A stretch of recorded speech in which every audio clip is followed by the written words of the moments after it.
Hey, what's good, what's good, what's good? Welcome to Reflections of a DJ, the R.O.A.D podcast presented by DJ City and Beat Source. I'm one of your hosts, DJ Crooked. We got Jamie the Great here. Yep. And rest in peace to our brother, DJ Never Forever. Now, we have a very, very special guest. This is like a very powerful, influential person. Yes. I actually noticed this individual on my Instagram popping up, and he putting out these wild takes. He's just in front of a camera. He's talking about the record industry. He's talking about AI. He's talking about music. He's talking about layoffs. He's talking about all these things, and he's just sucking me in. Pause. Jesus Christ. And I'm just like, who is this motherfucker? Like, who is this motherfucker? I follow him. Wow. I started doing some research. And I knew we were having a trip to LA, and I was like, and we got through. I think you reached out to Leslie. Leslie. Yeah. And, I started digging a little bit more and more and getting more information. The Source magazine named him the 4th most powerful person in hip hop. Anyway, he's laughing over here. Yeah, supposedly, and I'm saying supposedly because I want to dig deeper into this. He changed the face of music before his 21st birthday, right? Damn, bro. He was the producer behind 30 million records sold worldwide, right? It's probably more now. More. I was trying to feel like I'm in a deposition, like I was saying earlier. There's nondescript law office. He's a very powerful person in radio, and just in radio. I mean, just outside. We're in the radio category right now. so like, wait till we get to the record labels. From Jay-Z to Dr. Dre, Mariah Carey, Will Smith, Ja Rule, and list goes on and on. Biggie, Jennifer Lopez, Eminem, Snoop Dogg, Aaliyah, Hootie and the Blowfish, Ice Cube, Janet Jackson, Michael Jackson. Wow. He's had a hand in making music history with these amazing artists on multiple occasions. He's a radio executive, record producer, artist, and an author. He has a book, Guilty by Association, that's out. I'm very curious and anxious. I have so many questions. Bro, he's been preparing this. We have Damion Young, a.k.a. Damizza, on R.O.A.D podcast. There you go. So you're on this. Where is this guy? Sounds kind of interesting. This is you, yes? This is all your I think so. So I've been next to a lake in Louisiana for the last 10, 15 years taking care of my granny. So this is all kind of a little bit, coming back to it's a little overwhelming. Wow. You mean you're saying I literally retired to take care of my grandma at the peak of the success because she fell down and my grandma raised me. I was literally abandoned on her doorstep. So, dad was a biker, mom was up to no good, granny took me in. So granny raised me. When she started to get old and fell down, I literally retired from the game that day. It was between Thanksgiving and Christmas, Granny fell down on the day after Thanksgiving, putting away the Thanksgiving stuff and getting out the Christmas stuff. And when I saw her fall, I had Power 106. I was working with Hot 97. We had 32 stations in the middle. I was working with Mariah, and I was working with Dr. Dre and Eminem and all of them at the exact same time. What year was this? This 2004-ish. And that's when you... And I just said, I'm sorry, I got to go. And everybody's like, what the hell? I'm like, I gotta take care of my granny. Madly respect for that, bro. You put everything above that. Hell, dude, you don't understand. My granny, she was the coolest person on the earth. She changed my diapers. I changed her Depends. She gave me a bath. I helped her in the shower. That was that. That was my homie. When I was 7 years old, I said to her, you take care of me now, I'll take care of you then. And she always said, you don't have to do this. You don't have to do this. When she wanted to move back to Louisiana before COVID, she was on her last, her sunset cruise, and that's where she wanted to go. So I found her the biggest house I could and flew her in private and just did all the whole thing. And when we got there, we pulled into this dirt road, and she said, stop the car and get my wheelchair. I said, Mom, it's a dirt road. And she goes, no, you don't understand. I said, what? And she goes, just get my wheelchair. I got her wheelchair. I sat her down. She started crying. And I'm like, what's wrong? And she goes, no, it's what's right. She goes, when I left here, women couldn't own property. We were property. Wow. Damn. And I was like, what? And she goes, who would have thought little baby Ree would own all this land? And then she just started laughing. And then and then for the next 5-6 years, it was just me and her in the house together. It was like I was a kid again. My friend Bams or people would come in and, visit and stay with us for 6 months at a time or a couple months at a time or go back and forth. And it was great to have everybody. But to spend the time with Granny, it was a history lesson. Wow. Damn. I was going to ask you what your relationship was with your grandmother because I I saw recently she passed January 6th. January 6th. After you lost, man. And is this when you kind of started coming back to? Well, I was in rural Louisiana. Right. Okay, so if there was a cloud in the sky, we didn't get Wi-Fi.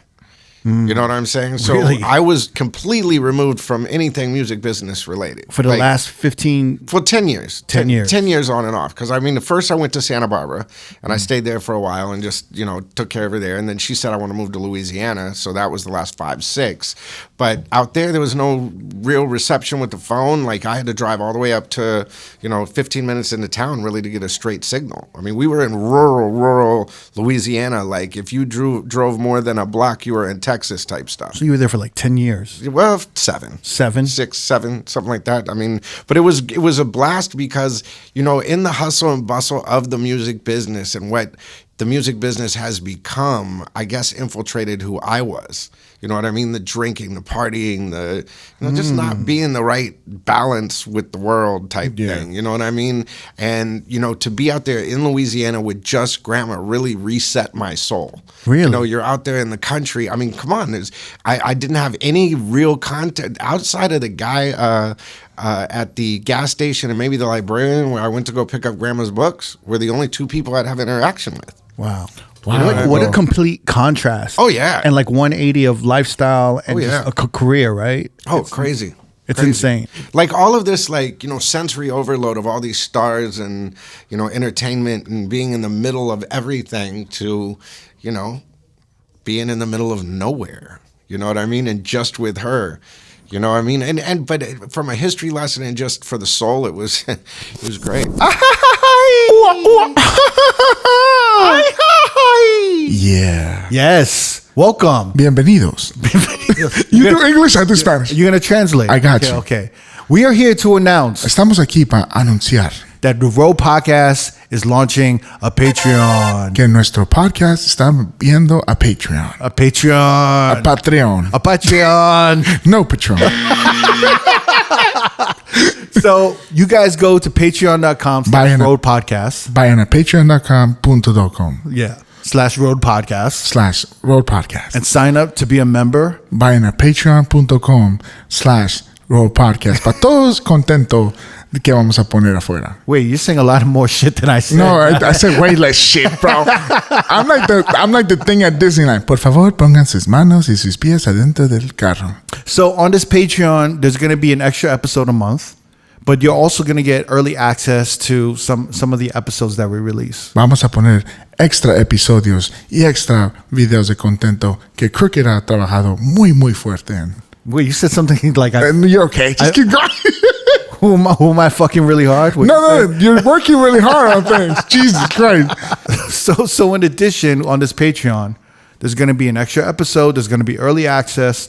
You're also going to get your name in the credits on the YouTube videos. Ooh. And there's also going to be a ton of content. We're working on a bunch of projects. We're going to tease a lot of the projects. There's going to be vlogs in there. There's going to be behind the scenes things. There's all kinds of content that we're going to be posting.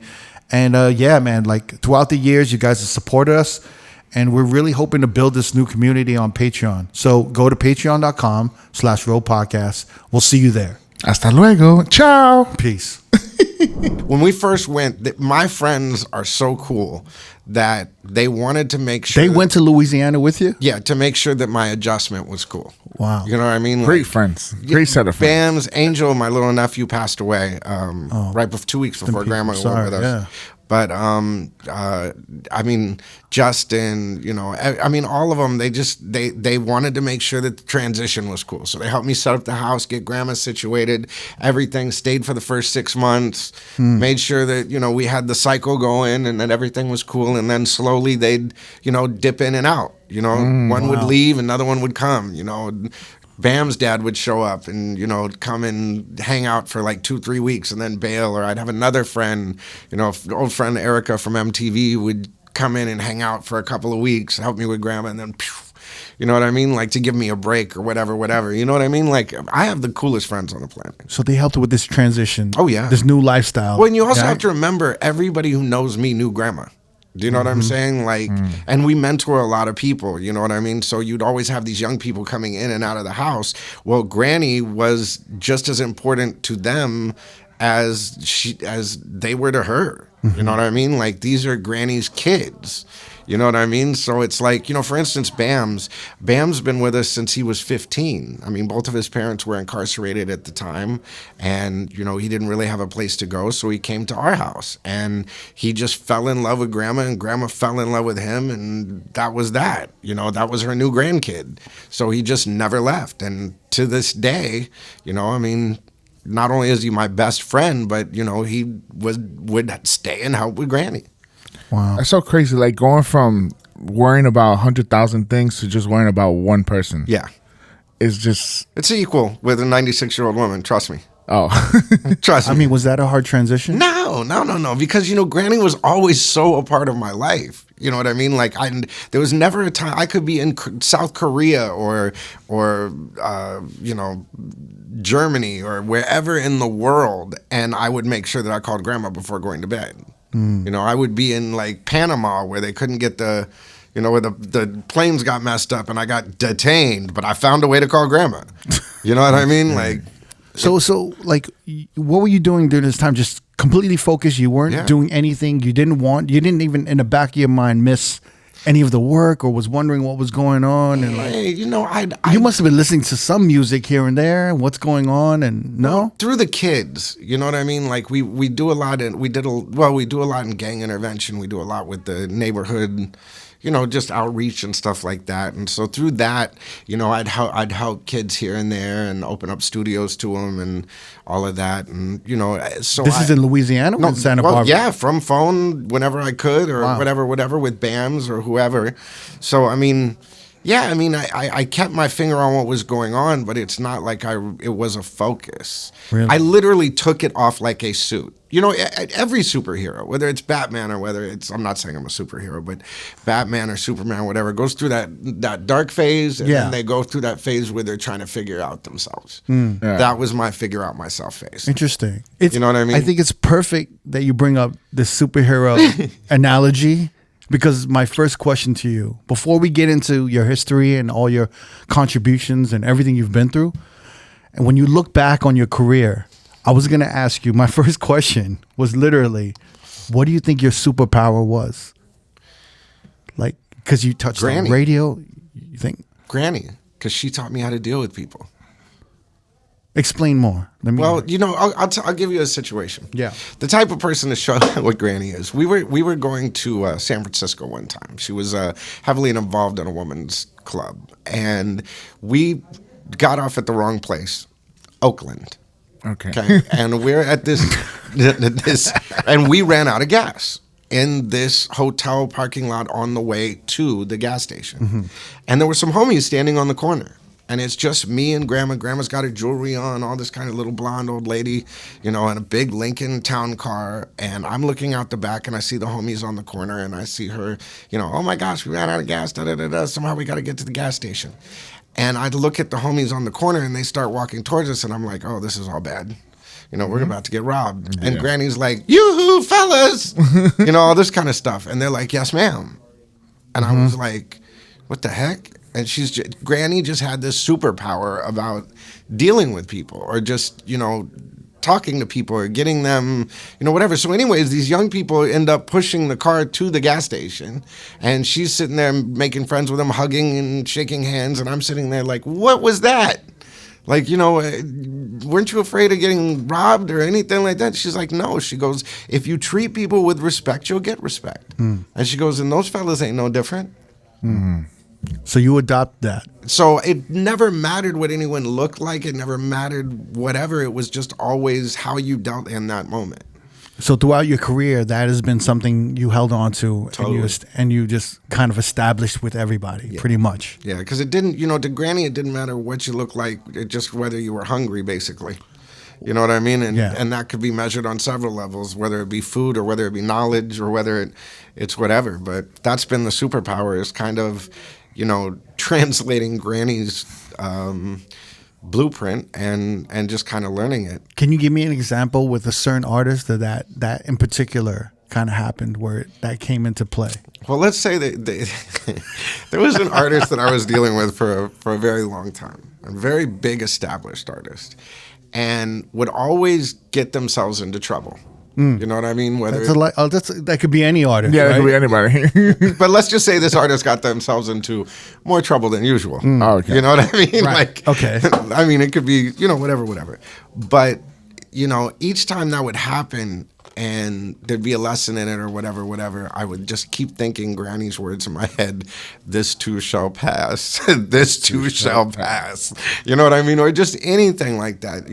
It depends on the situation, but it always, she's always running through my head at different things. And I see her little, even with this social network thing, I've been on social network for, since Instagram came out, basically. You know what I mean? But it just so happens when she passes and it's in this spirit of everything that she believed in. You know what I mean? It's all connected. So, like, when you're dealing with these artists, have you ever given up on an artist, or you always kind of just try to stand by them? And what is it that, because no one can spar with me. You know what I mean? They'll give up before I do. Do you know what I'm saying? Yeah. Like, I find it more and more challenging. So I will go down the rabbit hole with you. You know what I mean? Okay. To see where It leads you. Yeah, because you learn. Look, the more challenge and adversity that you have, the more you're gonna freaking learn. You know what I mean? So if this one artist wants to go down this rabbit hole and I'm committed to that artist, see, I don't. My whole problem in life, or just not a problem, but just kind of the way I am, is I'm really big on loyalty and duty. And if I say I'm going to do something, look at the time even with like Mariah Carey or something like that. Most people that were producing a pop star or something like that would have just said, I'm not signed up for this. And just said, and wait, what do you mean? Like you're not signed up for this? Well, just all the extra stuff that came with it. The press stuff, the glitter stuff, Yeah, you were working with her at her height, so that could have been. Well, I take that back. I did walk away. I'm sorry. You did? Yeah, I did. I ended up walking away from that. I did not realize that. That's the one artist that I walked away from. When did you walk away from her? When? Yeah. Right. Well, it had to have been it was right at We Belong Together. It was really? right. I put her with Ben. Well, I finished up the Benny Medina deal. We sent her to Atlanta to do the Jermaine Dupri Usher record. She was in good hands with R.O.A.D. She was in good hands with Jermaine Dupri, and I saw that as my out. So I just kind of went out the back door. So at what point in her career were you introduced to her? This was like after Glitter, kind of when it was the downhill, or no? No, way before? bro. No. Yeah. I met her during Butterfly. Butterfly. Yeah, and it was basically I was the bulletproof vest of the Sony machine. You know what I mean? Explain that. Like she attached to me to basically help her through getting out of the Sony deal. The whole Tommy Mottola and thing. the whole Tommy Mottola thing. The first time that I met her for dinner in New York, I got a call at the table from Steve Stout that said, "Come next door." And I'm like, how do you know that I'm in New York, for one? And how do you know where I'm at? And I walked in, and Tommy Mottola and Steve Stout are sitting there. And the first thing out of his mouth was, "So you know my ex-wife." And I'm like, this is like some weird record company stuff you only hear about in movies, bro. And he's like, "So you fucking her?" And I was like, some mobster shit. I'm like, and dim lit Italian restaurant. I'm like, bro, I gotta go. Like, and you know what's funny about I'm it? at Rouse. They said, like, Steve and them, aren't you nervous? That's Tommy Mottola. He's connected. I said, homie isn't wearing red or blue. I'm not worried about him. Yeah. Do you know what I'm saying? That's some real lace shit. Because look, in the mob stuff, you're not gonna know where it's coming from. They're just gonna put one in your head. Yeah. You know what I mean? So if somebody's sitting there telling me they're gangster, I'm not worried about it. You know what I mean? Like, unless it's red or blue. You know what I mean? Like, I came from LA. You Yeah. know what I mean? And rap is gangbang culture. So especially out here. a 50-year-old man that's like in a dim-lit Italian restaurant telling me he's gangster is going to make me nervous. So he was unhappy with your involvement with. Well, he Mariah was Carey. trying to okay. It's alleged He's trying to intimidate. Allegedly. that Sony, because she was getting out of her deal, and Tommy Mottola being her ex-husband, were trying to do things to impede the success of her career. Right. So I was brought in to kind of work as a balance to that force. So then what is it? Because I heard Mariah Carey gave you your nickname, Damizza. Yeah. Where did that come from? And then why did Mariah Carey gravitate to you? What was that relationship? Look, I don't mean I don't want to cheapen things. Yeah. You know what I'm saying? But what I'm saying is there's patterns to artists. Okay. Okay. Hers is being attached to powerful men. Do you know what I'm saying? It doesn't matter whether when she got out of the Tommy Mottola thing that made her a superstar, she went on to Derek Jeter. After the Derek Jeter thing, she went on to Luis Miguel. After Luis Miguel, she went to Eminem. After Eminem, she went to me. After, you know what I mean? Like, or in the middle, however it is, but she's very good at attaching herself to powerful entities. And let's just say that. Oh, like almost like a survival tactic. No, look, yeah? but when you come from what she comes from, Right. You know, it isn't just with men. Do you know what I'm saying? It's with brands. I mean, if it's the hot producer, you'll see her with a hot producer. If it's a hot rapper, you'll see her with a hot rapper. Whatever it is, she's a great synergy marketer. So you were one of the powerful men that she attached herself to at the time. At a point. Yeah. And then what was this time that you were powerful? Was this when you were Dead in 97 to 2004. This is when you were like head of programming for Power 106 and Hot 97? Yeah.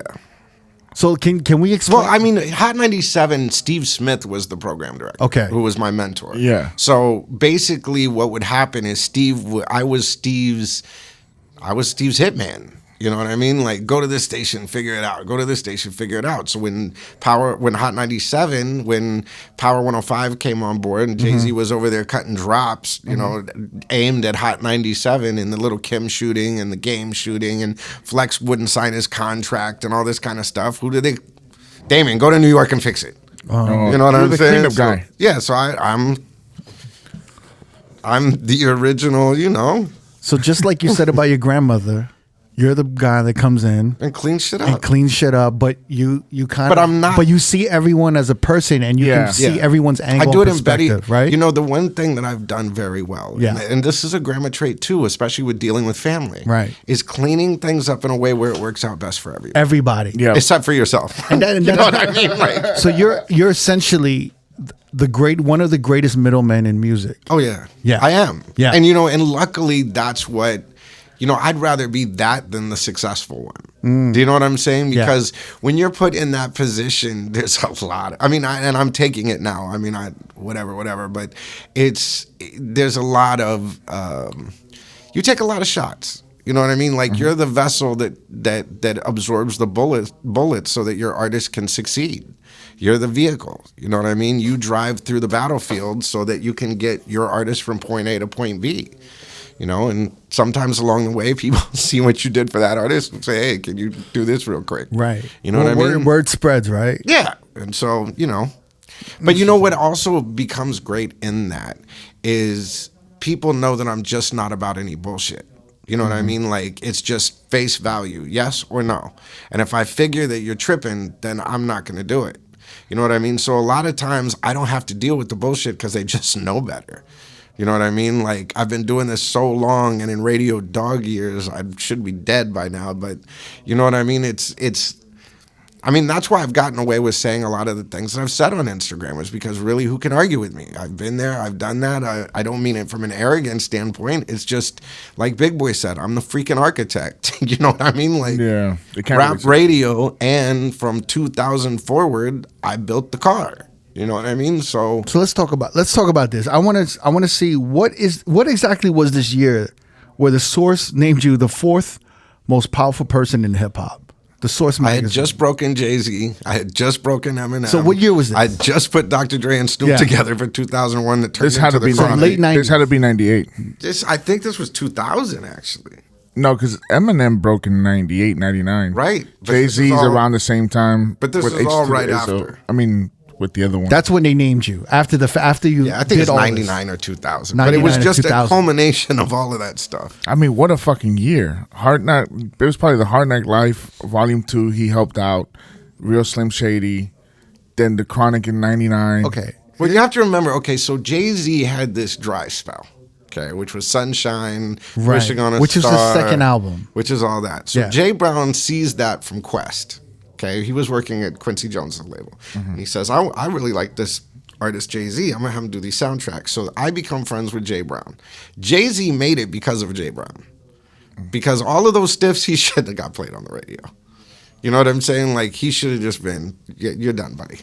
But because of Jay Brown, and kept pushing and pushing and pushing. So when Can I Get It came along, it saved Jay.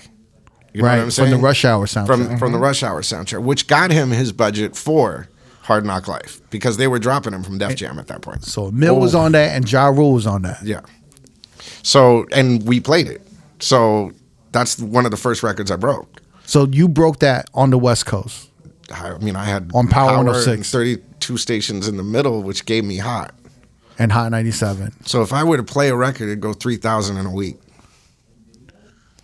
Because I had Stephen Michael Newman, the biggest consultancy too. So, and the DJs. I mean, I was running the DJ call with Ricky Lee every week. That's so crazy because Jay-Z did say I broke in the West Coast before in the East Coast. Well, and here's the funny thing. So Hard Knock Life comes out and it's a novelty record. Hot 97 says we're getting off this. And I missed the conference call that day. And I see E-Man in the hallway and he says, hey, dude, call Jay Brown and tell him good luck. I said, what? And he goes, they just dropped Hard Knock across the country. And I was like, what? And he goes, Steve just said we're going to jump off a Hard Knock Life. But what was the reasoning? What do you mean by it's novelty? Research. It's bad research, and everybody said it's corny. You know, with the anything. So I said, wait, we're getting research in Los Angeles, though. I mean, and we're 2 weeks ahead of everybody. So if they give it 2 more weeks across the country, I guarantee you it'll pop. And then, so I literally made Steve go back, call all of his program directors, all of the DJs, get them back on a call, and say, wait, we've changed our mind. We're going to stick with Hard Knock Life for another 2 weeks. And that changed everything. And then it popped. And then I saw that and I said, well, wait a minute. So now that we have that momentum, let's put Jay-Z and Mariah Carey together and see what happens. And that was Heartbreaker, which gave Jay-Z his first #1 and brought him into countries that he Wait, could never. so at that time you're with Mariah and Right. you're saying let's put Jay-Z on your new single. Yeah, that DJ Clue produced. It just made sense. You know what I mean? He had Jigga, he had Hard Knock Life, he had Can I Get It? I said, okay, let's So go did with you Next. did you have a hand in the remix of that with Missy Elliott? And And that West Coast ass No. ain't no fun. No, that no was fun DJ sample? Clue and Mariah Okay. and Duro. Right. But I had to clear it with Suge Knight. When it came down to the clearance, I got the call. Wow. So yeah, I 'cause they had had to no do fun. the Oh, yeah. okay, yeah, So that's rough. so when the clearance came up, you know what's so great about my life is everybody loves to come to me and say, "Yeah, look what we did. Look what we did." You know what I'm saying? Look, we did ain't no fun. Ha ha ha, man. Yeah, you're gonna have to play that one. You know what I mean? I'm like, yeah, great.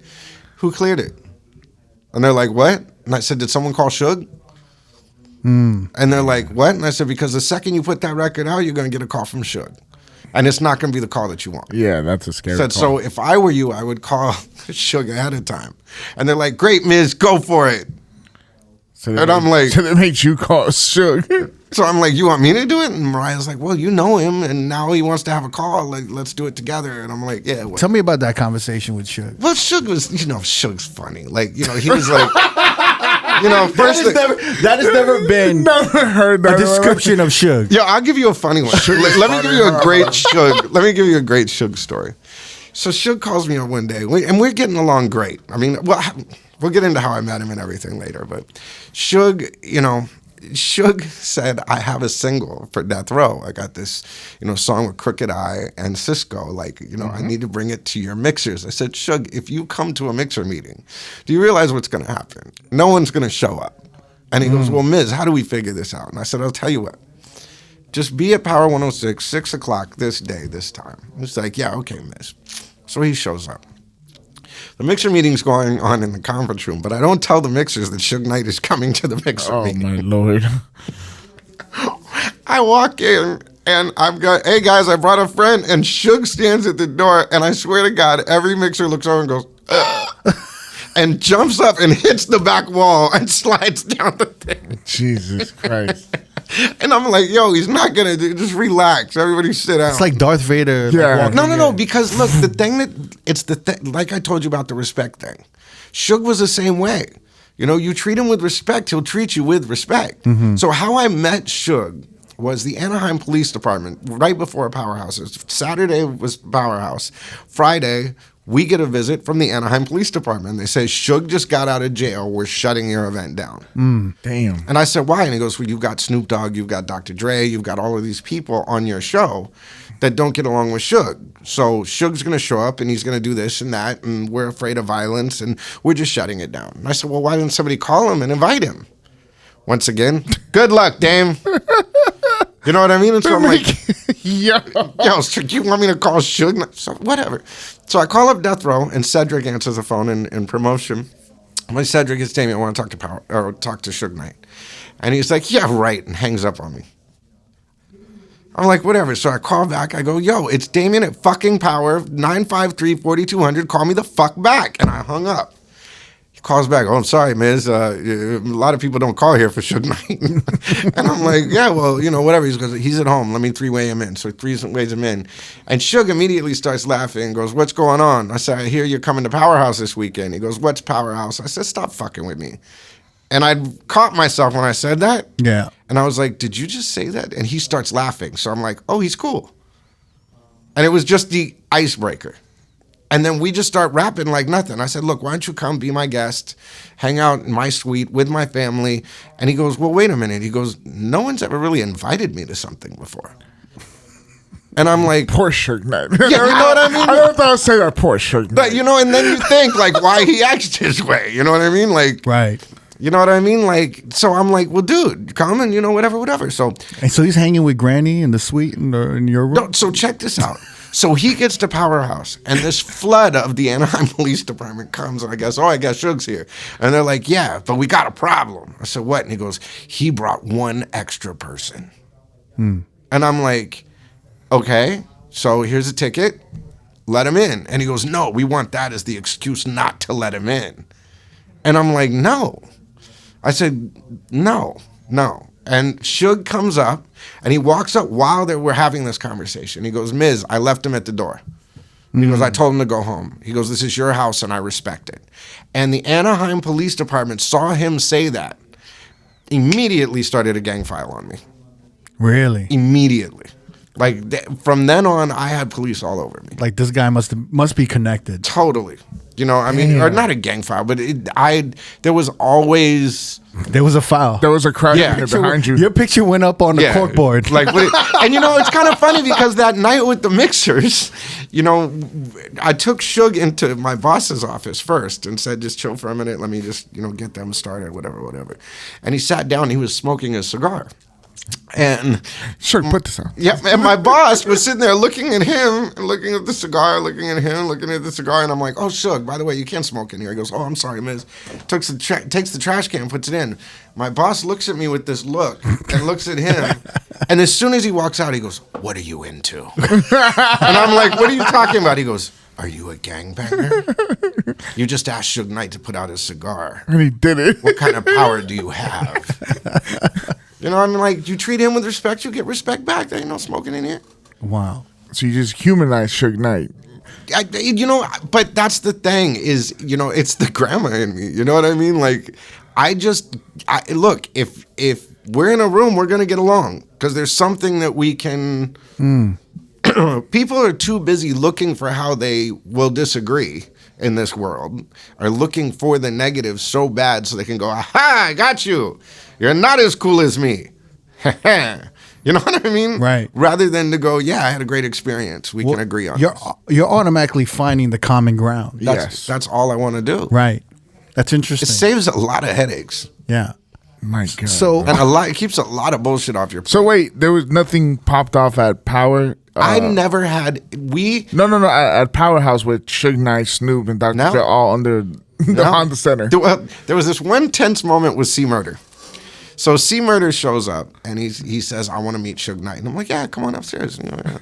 And it's the only time I saw Suge get a little excited. Yeah. You know what I mean? Like Excited. So I said, "Hey, Suge, C Murder's here," and he goes, "Sorry about that, Miz." And I was like, "What?" And he goes, "Excuse me for a second." And he kind of pushed me to the side, and he walks up to C Murder, and he put his hand on his shoulder, and I see his eyes just roll back in his head. And he just goes, "Rah!" And just starts yelling. And C Murder just sits there and just nods his head. And he goes, and then Suge turned around, I'm like, "Suge, come on, bro." And he goes, "Miz, I told you this is your house. We're not going to have a problem," but he sampled Tupac and didn't clear it. And I was like, okay. And he goes, and we just had to have a quick discussion, but don't worry, there's nothing going to go on here. Wow. And I was just like, thank you. Bro, I remember when I first turned 21, I went out to a club and Suge Knight was there. oh, I wanted to leave. I was so scared.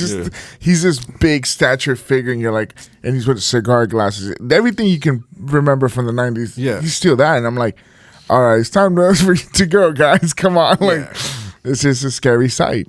So wait, this position you had though at Power and at the radio, it did leverage a lot of opportunities for you to to control these, like to kind of get to be heard, right? To kind of introduce yourself and like level the planes a little bit with these artists because they know how important I was the position classic gatekeeper. Explain that. Well, I was the first hip hop gatekeeper. Do you know what I'm saying? Like on that level, because no one had tapped into a pop audience like that. You have to remember, I made Dr. Dre a freaking pop star. Do you know what I'm saying? With Eminem. With Eminem. Yeah. Okay. You know what I mean? So I read that. Well, and popular culture, I mean, whether it be number one hits or what have you, Dr. Dre is a pop star. Snoop Dogg is a pop star. Now, in 1997, could you imagine weed-smoking death row Snoop Dogg being where he is today? With Martha Stewart and everything. Yeah, we had to open the top 40 door, and that key was radio. You can't to cross over like that, to have that kind of acceptance, you have to slide in, and it's like needle and thread type stuff. You know what I mean? Like of how to, playing Ain't No Fun in Morning Drive.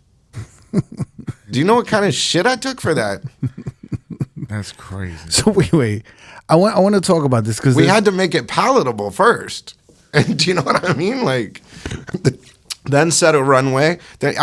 Literally my first day at Power 106, I said, I am going to make hip hop the #1 format in the world because they told me that I couldn't. So wait, what conversation was this? What was this meeting at? Oh, well, it was like my first day, and I was like, look, we're fragmented. We're playing R.O.A.D, the one-man party here. We're playing Boyz II Men here. We're playing Richard Humpty Vision here. We're playing Mobb Deep here. We're playing Friday Night Flavors here. Like, we're freaking all over the place.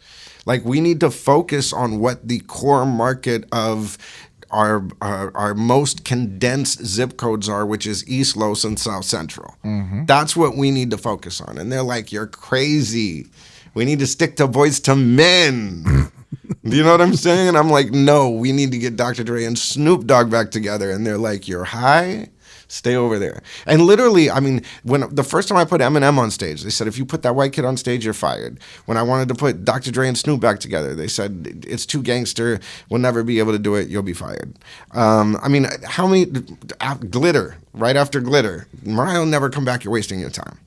You know what I mean? All of those kind of things. When someone tells me something's over is usually when I go, oh, I can rebuild that. So all these rumors are true that you put Snoop and Dre together for Chronic 2001. No, I put it together because I wanted to see the show when Chronic 2001 happened.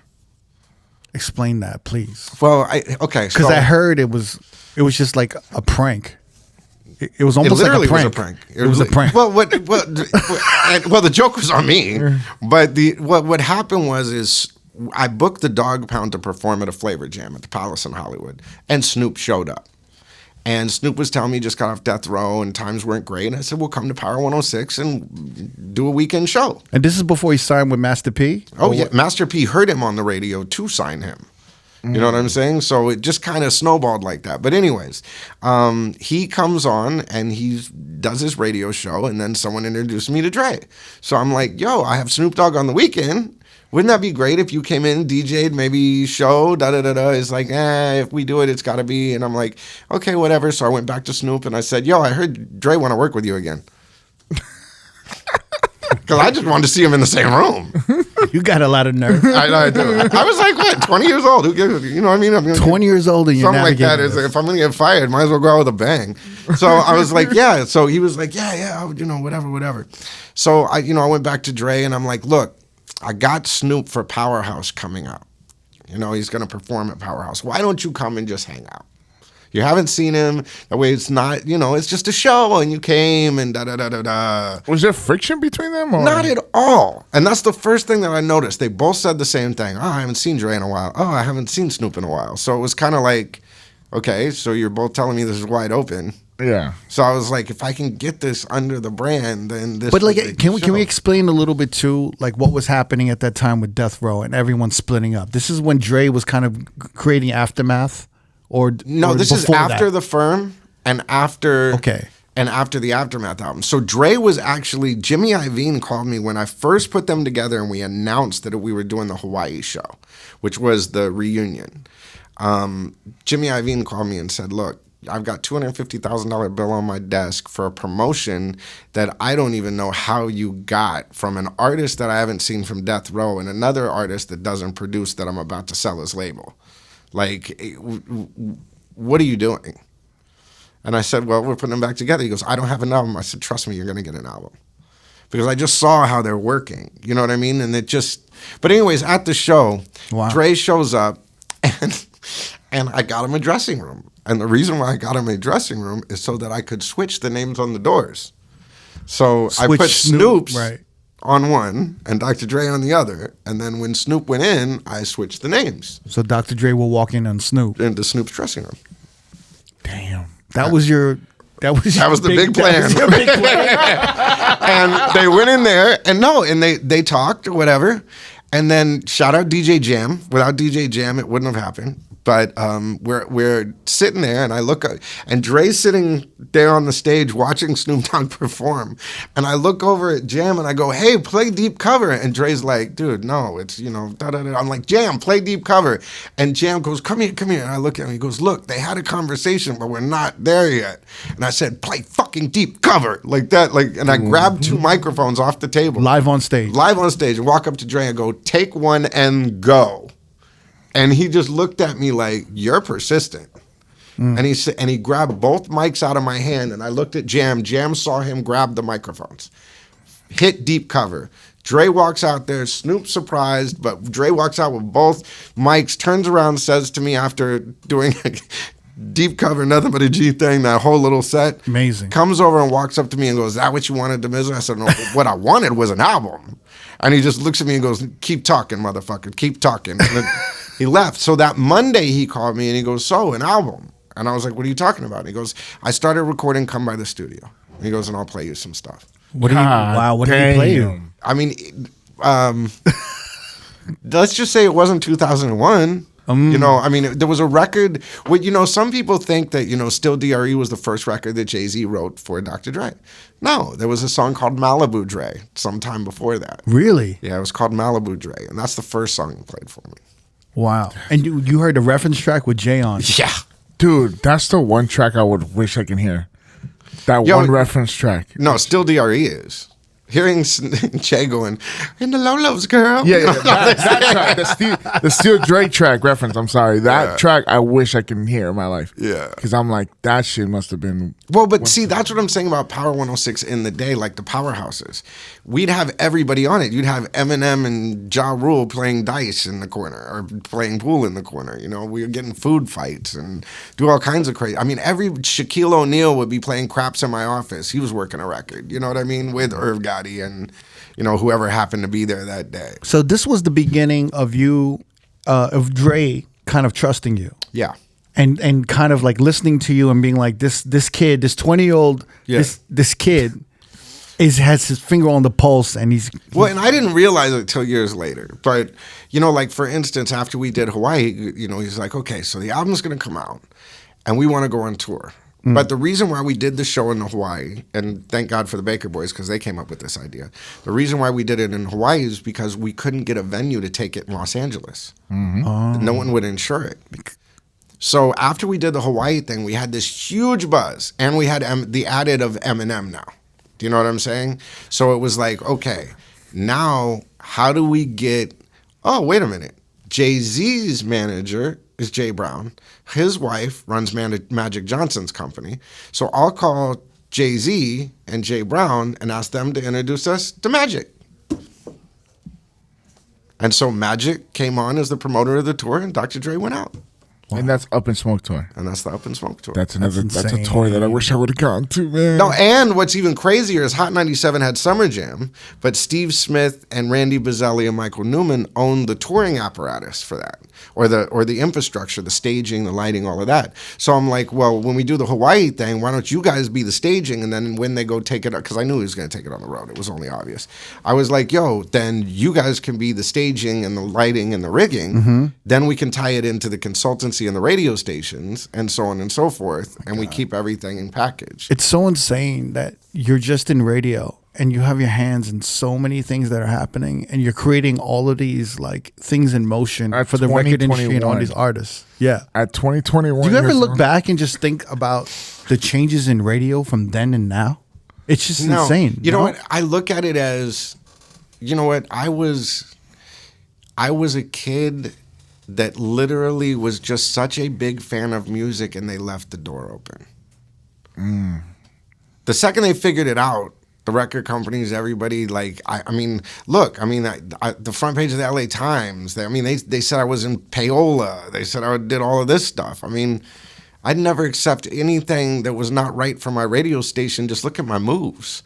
You know, I put Dr. Dre and Snoop together, because I wanted to see the show, but put it on the radio because it was the ultimate in core marketing. Mm-hmm. You know, Jay-Z, I put up with that long because it was the ultimate in core marketing, and that brand I knew would pop through at some point. You know what I mean? Like, you got to, you know. Is it true that Dre went to you and about Eminem and said, what do you think we should do with this white kid? Yeah. So I was sitting there because he wasn't sure. No, well, I think it was. This is before he signed him, or when he signed him? The day he signed him, they were recording "Hi, My Name Is" in Dre's house. Yeah, like he had a big SSL board in his den, and it was like 4:00 in the afternoon, and I'm sitting in my office, and Dre calls and says, "I need you to come by the house. There's something I got to talk to you about." And I was like, cool. So I show up to his house and I walk in.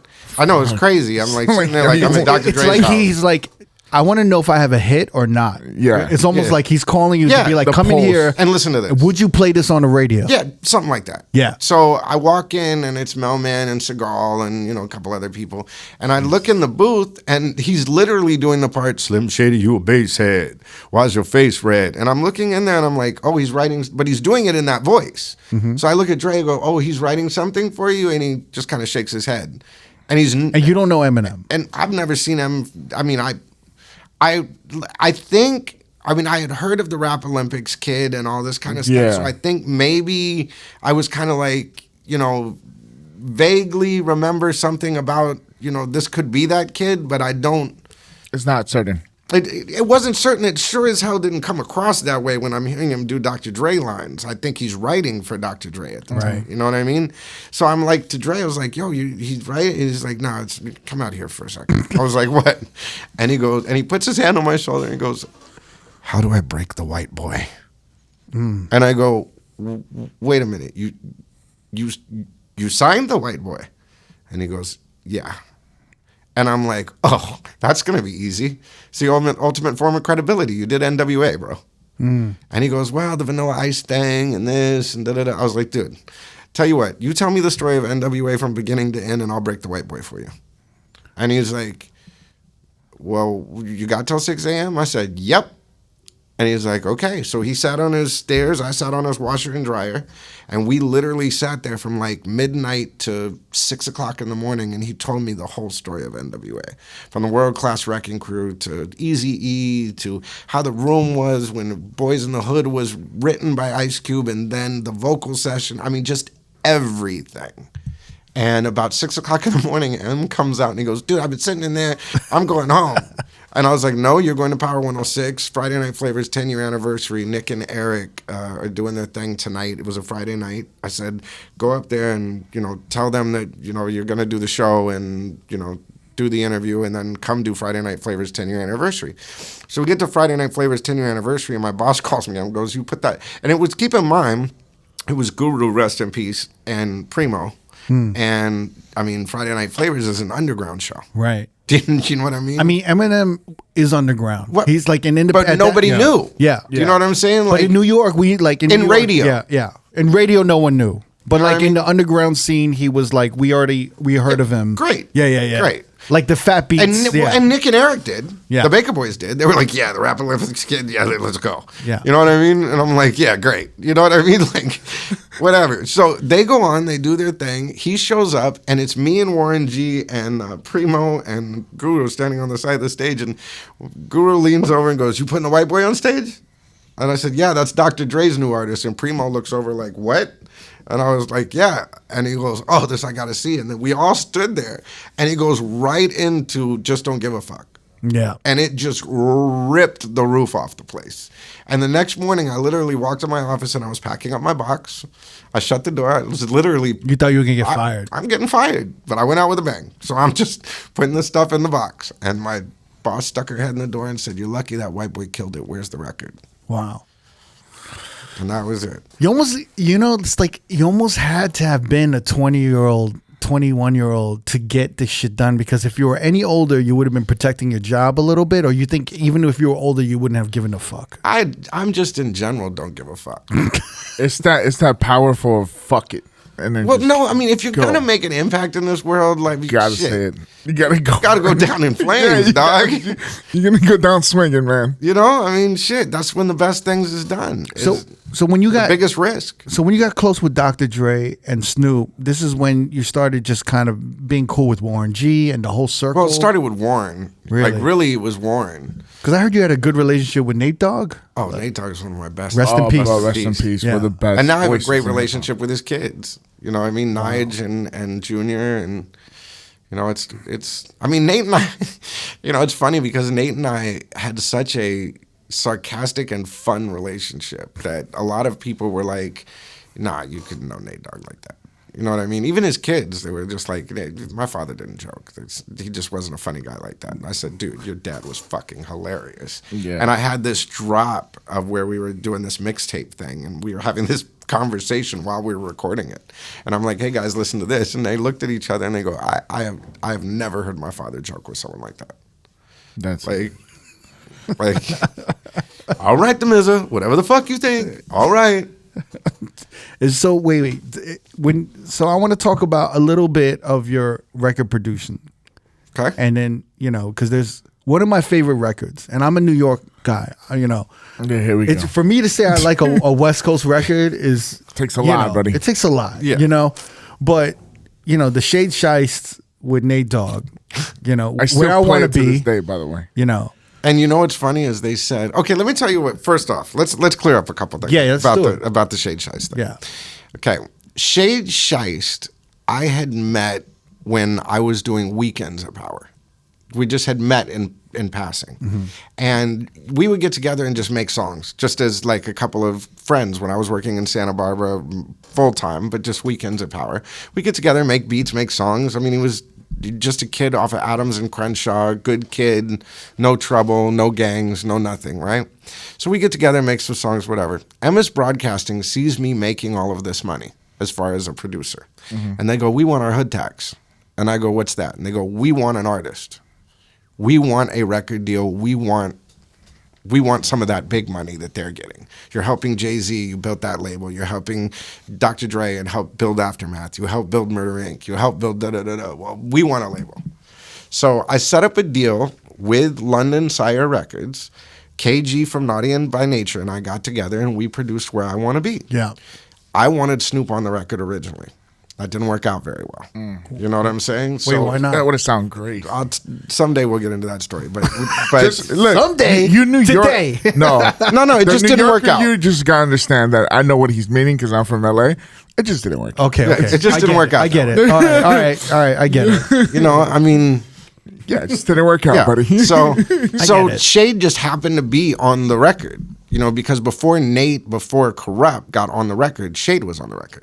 You know, it's just something I just tried. You know, but we ended up just leaving it because we just had to put the record out. You know what I mean? Like the label was like, okay, it's time to go. Like, forget trying to find anyone. Just, it's fine the way it is. Put it out. So Shade was signed directly to MS Broadcasting.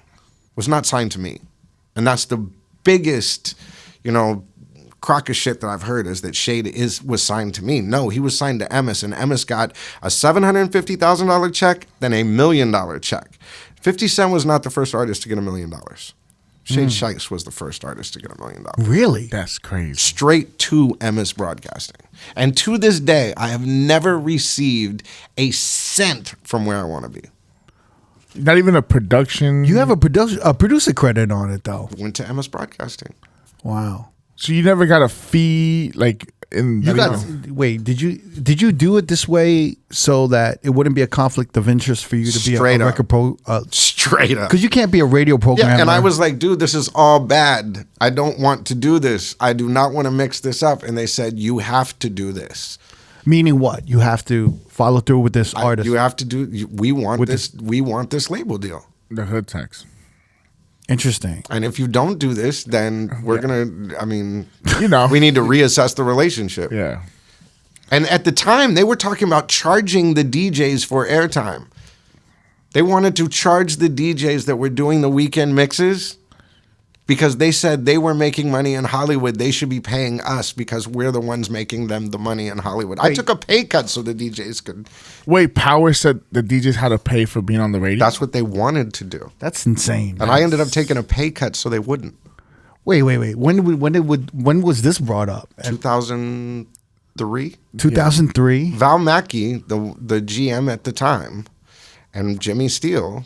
I mean, is this because they started seeing the DJs blowing up and hip hop? You have to remember was not the #1 format in the world when we started. Mm-hmm. So when it went #1, and we're doing Eminem numbers, and we're doing Dr. Dre numbers, and now we are the new pop, and we're doing powerhouses and all of this you're stuff. breaking like Ja Rule and all these. Yeah. Corporate America is going, okay, where's our cut? Where's our cut? The hood tax. And you have to remember, MS Broadcasting is a publicly traded company. So we're doing $30 million months off of, Hawaii promotion. You know what I mean? They're like, okay, well, you're selling records over there too? Wow. We're creating this platform. So the next one of that would be, down to the DJs. Wait a minute. We're the cool entity. We're the platform. You should be paying us. You should be, yep. Instead of the DJs making you hot by what they're playing, that's what was the mentality, was we're the old white lady who doesn't know anything about hip-hop that's now the new general manager of this company, right? Which is one of the reasons why I left, is telling me that she's making me cool. Yeah. So I'm like, you need to pay. Yeah. Yeah. You this isn't gonna work. So at one point when they started making changes just to make changes, and there was a resentment there because it's like I wasn't the program director. Jimmy Steele was the program director because I couldn't have final say, but Jimmy couldn't make a move without calling Damion. Do you know what I'm saying? Mm-hmm. So there's this. Yeah, it's a power struggle. It's a power struggle, but I didn't care. So I'd be just like, whatever. You know what I mean? That's so crazy. It just got ugly. Wow. And when Grandma fell, I just said, fuck this. I'm going home. He was like, this is a sign. Yeah. I said, no, pack it up and go. Wow, that's so insane. You would think that a corporation would know to invest in the person that's like kind of breaking all the rules. Look at record business today and tell me that again. Yeah. So you think that a record company would realize right now, wait a minute. So you've been seeing this greed. You've been seeing this. I've been seeing it since the beginning of the music business, and and I really thought, because we were cool for a minute when the independent game came around and the Master P and all that kind of stuff. Right. I was like, okay, there's an option. There's another road here, but now I'm watching the independent game turn into what happened with the hip hop game. You know what I'm saying? And there isn't an option. Even the independents are distributed through Virgin now. That's true. In Grooves, whatever, and even Universal. But at the same time, it's like, come on, man. Let's talk about this, because when I see you on Instagram, and I congratulations, I think you just hit 70,000 followers. 71,000 by this morning. I checked it this morning. This 1,000 in 12 hours. Yeah, I was like, Lord have mercy. So you talk about this a lot. Yeah. What's going on with the record labels right now? All this, like, I'm seeing, well, like, you know what? It's happening in entertainment in general. I'm seeing it look everywhere. at it like this. I'll give you a great analogy. Okay. In Burbank right now, okay, you got Warner Brothers, You got Disney. Yep. Yeah. And you got Universal Studios. Yep. How many sound stages do they have? Oh my God. Warner Brothers has to have at least 37, 40. How many acres do all of those sound stages together take up? All of Burbank, but 90% of Burbank. How many of them are being used right now with technology? I would say very little. I mean, Little to none. if that. Right. So now these companies, the entertainment companies, are land holdings and banks. That's it. Right. And when you grow to a certain size, but you can't downsize your expense because a lot of the expense is maintaining that property. Do you know what I'm saying? Right. And there's so many things that like, for instance, especially with Universal, with the tram tour and the movies and then the television, then the music business is separate. But it's there's so much stuff and overhead that gets, just so mixed up that it's grown so large that it doesn't need all of that space. So the costs, and I don't know how to word it, but the costs and everything are so absorbent, and their salaries are, so you got to keep feeding the machine. Right. So, basically what you're saying is, these movie studios initially made money off of movies. Right. And all of a sudden now, You can do it in a laptop. right. So now you're saying as they expanded and as the movie industry grew and as like movies were selling more and more tickets. It's the tech bubble all over again. Right. They like all of a sudden they have all this land and all these studios, but now all the movies are made don't require any of this real estate, doesn't require any of these like this workforce, but they have it and they can't get rid of it because there's too much value in the real estate. Yep. Right. Bro, And too much Go ahead. expense. Go ahead. But at the same time, all this expense that's eating up the profits and gross profits of these movie studios, the executives don't want that affecting their salaries. Right. And they're obviously overpaid. Right. All of them are wildly overpaid.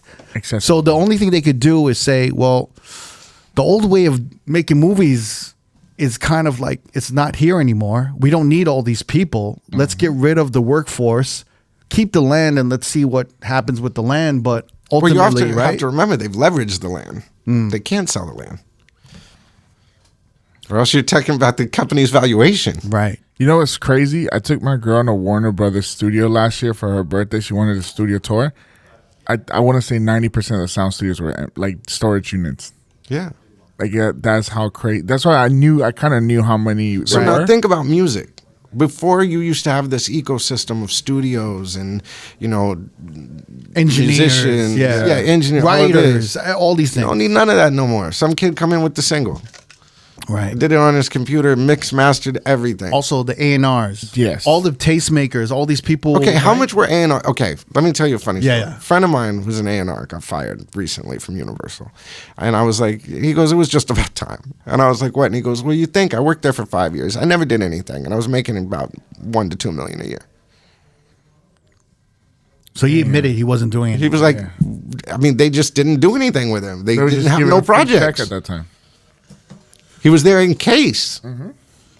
Interesting. Because how are the labels developing artists? They're not developing artists anymore. Come on, bro. Right? Tell me an artist that's been developed by. Is La Russell been developed by an artist or the label? Analytics, I feel like everything's based on analytics now. Like you having a gut feeling about an artist doesn't matter anymore because if they don't have 100,000 followers, Do you know and have any the of this, right? Instagram thing is exactly what proved that wrong? I didn't have analytics. I just jumped on there and started saying exactly how I felt. And the next thing you know, everybody went, you know what? I feel the same way. Interesting. So it shows that you don't need all of that. If you just look. But all these corporations are basing all their investments and all their resources on analytics. But the problem is that, look, okay, let me Yeah. tell you about radio, for instance, okay? Yeah. It's all if you're asking the right questions, okay? So if you're doing big data, for instance, right? Only 23% of America has smartphones in inner cities. 96% listen to the radio on a daily basis. So if you go and survey data, you're not getting the organics. So you're getting a canned answer. Now, if you mix the organics with the data, then maybe you'd get a right answer. But if I only asked radio people what they thought, they'd say, fuck digital. Now, if I only asked digital, if radio's dead, what do you think they're going to say? Yeah, fuck but if that I go old shit, find a radio listener in South Central Los Angeles that isn't on TikTok all day, that has to work for a living, that can't afford to sit there and sit on the internet, and I go and ask them questions, what do you think they're going to say? Yeah, the radio's part of their life, their everyday life. Yeah. But no one's talking to each other. And that's the biggest problem, especially like I'm talking about a new platform that we're talking about building, and that's part of the thing is making it organic. I mean, the great thing, look, I want to use AI to where, say, for instance, if I have Big Boy in Los Angeles, right? But because in New Delhi, the way that the internet and stuff like that works, it's not like, Starlink, they still use radio a lot. For instance, by the time he says something on the mic in Los Angeles, it goes over a transmitter in New Delhi in the local dialect through AI. That's what I want to use AI for. Do you know what I'm saying? Not to make the damn songs. You want to use it for translation purposes. Yeah, translation purposes and data research and things like that. It's meant to be secretarial. It's not supposed to be creative. But if you ask all the tech people, it's meant to be creative because I want to make this in my bedroom and I don't want to deal with people. I want to go on a Zoom call and I want social distancing, all this other stuff. But if you go to a high school and you ask a kid, I want to give that motherfucker a hug. Mm-hmm. But if you ask somebody, a tech guy, I ain't getting near that motherfucker. Sterilize that. That's what we're dealing with. Is tech it holds our phones right now. So they're pushing this narrative. It's only me. It's only me. So that you'll keep spending with your handheld device. Now, is it going to tell you, by the way, go listen to that radio station? No, they want to keep you there as much as they can. So they're out there saying, radio's dead, radio's dead, radio's dead. It's only me. But what's crazier is in all of your Samsung phones, there's a radio.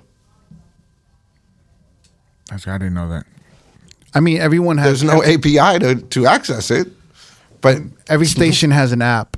Keep in mind, look at it like this. Oh, I thought like you had a real radio in your phone. No, you have a radio receiver in your smartphone. Oh, you're saying that you can receive the radio signals. Yeah. But you just don't have the app for it. No one's going to make an app for you to have the dial to... But think what happens. World War III happens. What happens? The internet goes down. What are they all going to revert back to? The radio. Yeah, the radio. And that's what I say is great. All this tech is beautiful. AI is great. Watch them unplug it one day and watch what happens. So what's going on with the labels? This disconnect, right? Huge disconnect. But they're laying off all these people, these labels. But right? the only problem is they're not laying off the right people. The right people are the upper cats that don't understand what's happening, period, on a street level. Mm-hmm. Or hiring or empowering young people on a street level to tell them. But the biggest problem with rich people is ego. You know what I mean? They're not going to say, hey, someone come here and tell me what's going on. You know what I'm saying? They're just going to say, throw some money at it. Blah, blah, blah. Close another. Blah, blah, blah. You know what I mean? Like, lay off that. I just don't want to deal with it. As long as I never have to see them. Yeah. They want something already ready and packaged to go. Mm-hmm. And then they could let's put some more money behind it. But that's only going to last for so long. Right. Sooner or later, you're going to put one too many boxes on the ship and that fool's going to sink. So these labels getting rid of their subsidiaries and all these other sub labels, all these sister record labels, everything getting rid of, all these layoffs are happening, and then you're always talking about AI, mm-hmm. and well, look at let's look at what they're doing with AI. In your head, I want you to explain this. Okay.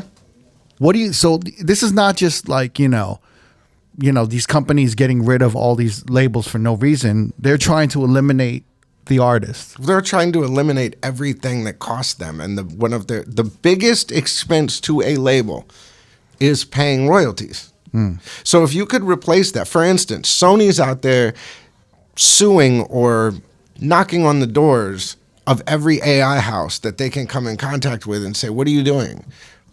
Shut down. We're fighting for the artists. No, they're trying to find out what you are doing and how far you've gotten because they are going to start their own AI division that's going to be the new artist. I mean, look at Spotify. One of the biggest artists on Spotify is this guy, Johan, whatever his name is. 630 aliases, 13 billion streams worldwide, and the top 10 biggest Spotify artists of all time. Guess what? It's an AI. And the money's going back to Spotify. Insane. It's on every Spotify playlist. Damn. So you don't think that's the biggest test for the record companies going, well, wait a minute. If Spotify's making their own content, we could just make our own content. We just hire the smart AI guy. They'll make some great songs. We own the Tupac catalog. We can do whatever we want with that. Make some new Tupac songs. Insane.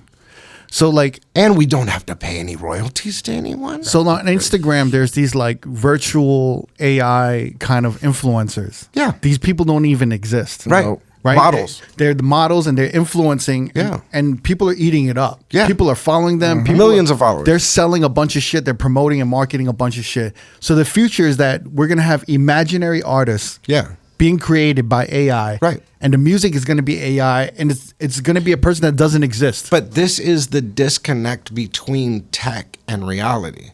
Is they're going full Skynet on it, thinking that there's no end to this road. But at some point, human beings are going to go, wait a minute.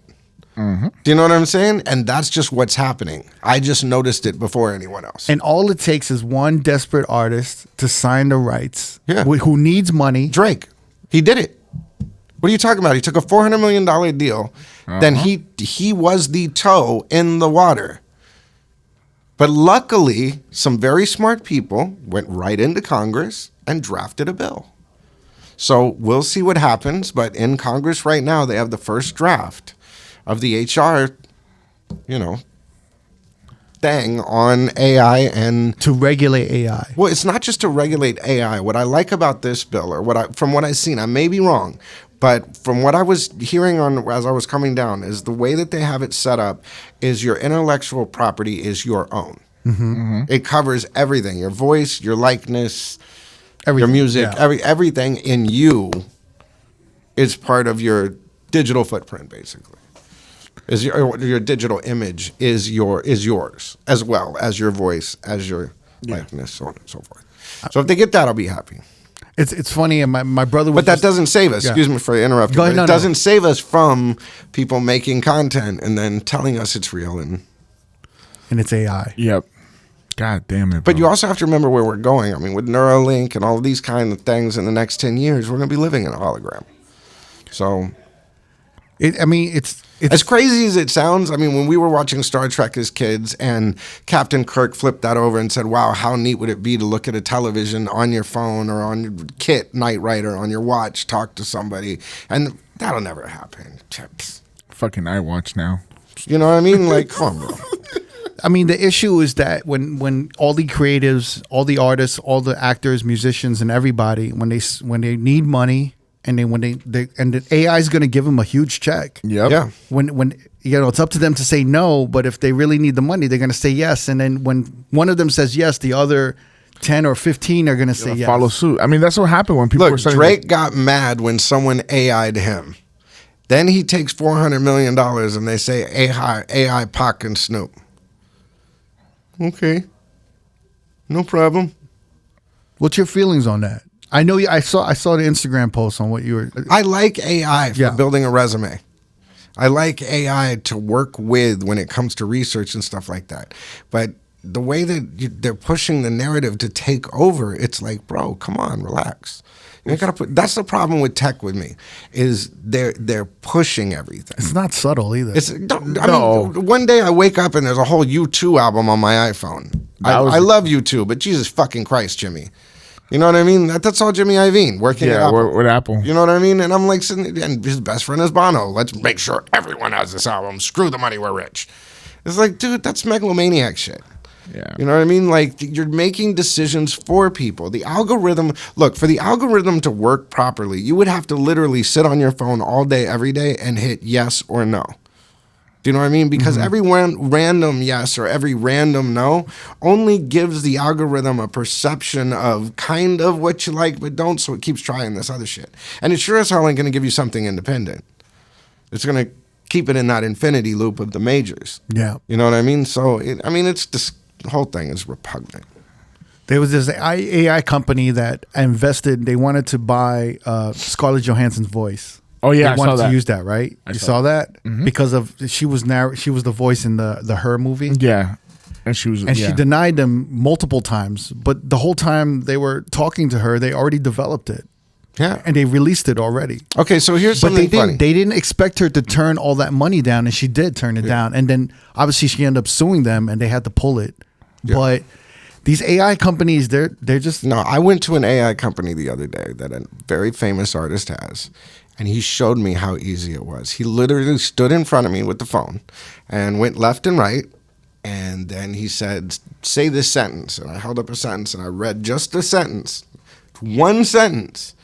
And then he said, boop, boop, boop, boop, and it went in, it read my book, it went in and did the in internet. your voice. And then it said, the sentence. No, well, first it went through and he said, give it 5 minutes. And it just sat there for 5 minutes and read my book, read every article, went through every YouTube, went through everything that it could possibly find on Damizaaa. Then it comes back, he says, it's ready. We hit a button and it said, hi, I'm Damizaaa. sound exactly like Sounded exactly like me. And I'm like, okay, what is my biggest information? And he looked over and it said, grandma. Damn it, bro. That's fucking scary. And I just went, I'm good. Turn that thing off and take it apart. Like, I'm like, I don't want no part of this.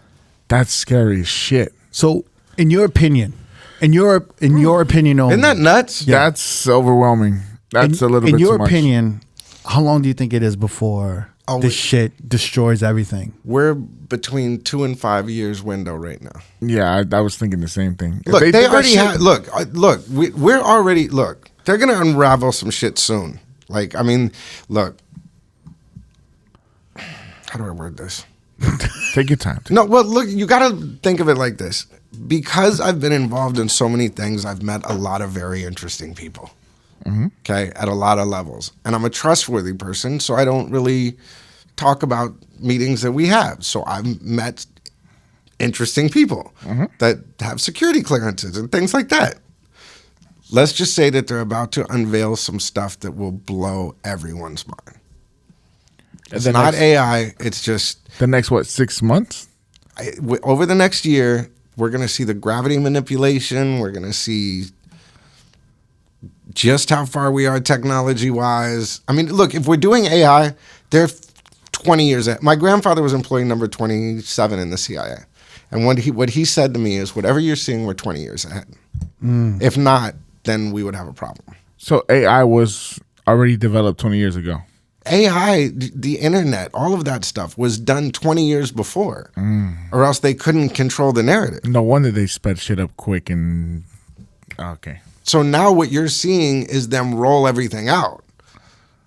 So we've got to look at the internet. When they rolled that up, then we had to catch up. Okay, 9/11, all of that kind of stuff, then just the internet and all this kind of stuff, and then all of a sudden everything gets upgraded. And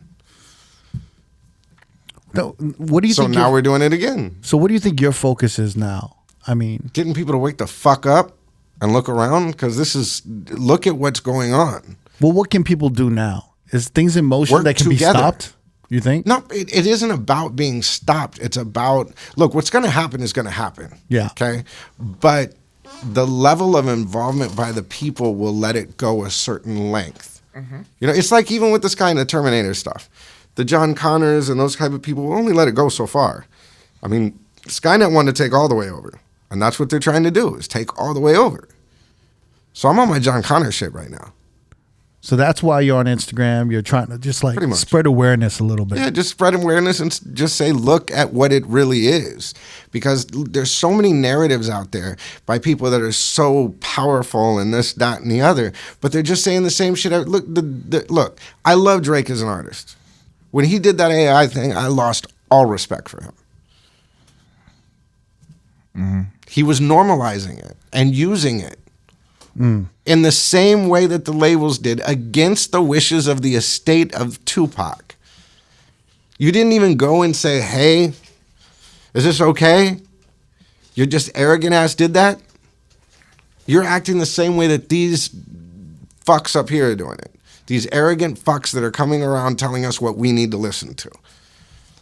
The problem is that AI is omnipresent everywhere. It's already, like you said, it's already affecting It's the listening music. to us right now through our phones. Yeah. Literally. You know what the most dangerous thing in the world is? Not a record company contract. The terms of service on your phone. Yeah. You don't think of that as a contract, but every American without a lawyer looking at their terms of service and agreement has literally just signed their entire life. It's true. Biometrics, your fingerprint, your face, your voice. I mean, your schedule. We talk about like your social networks. We talk about like, hey, let's get Thai food later, and all of a sudden I'll see an ad in my fucking Bro, that Instagram shit is with insane it, to you know me. what I mean? I was looking at Rolexes and next thing you know, it's just Rolex on my fucking feed. I'm like, but you know what's even crazier is the NSA, what Snowden said, and this is years ago they could do this with phones and all this. But now with all of this, imagine if and the next thing you know, give me a psychological profile on Damien Young. And everything he's doing, what do you think he's going to do? What is his biggest influence? Where's he going to go?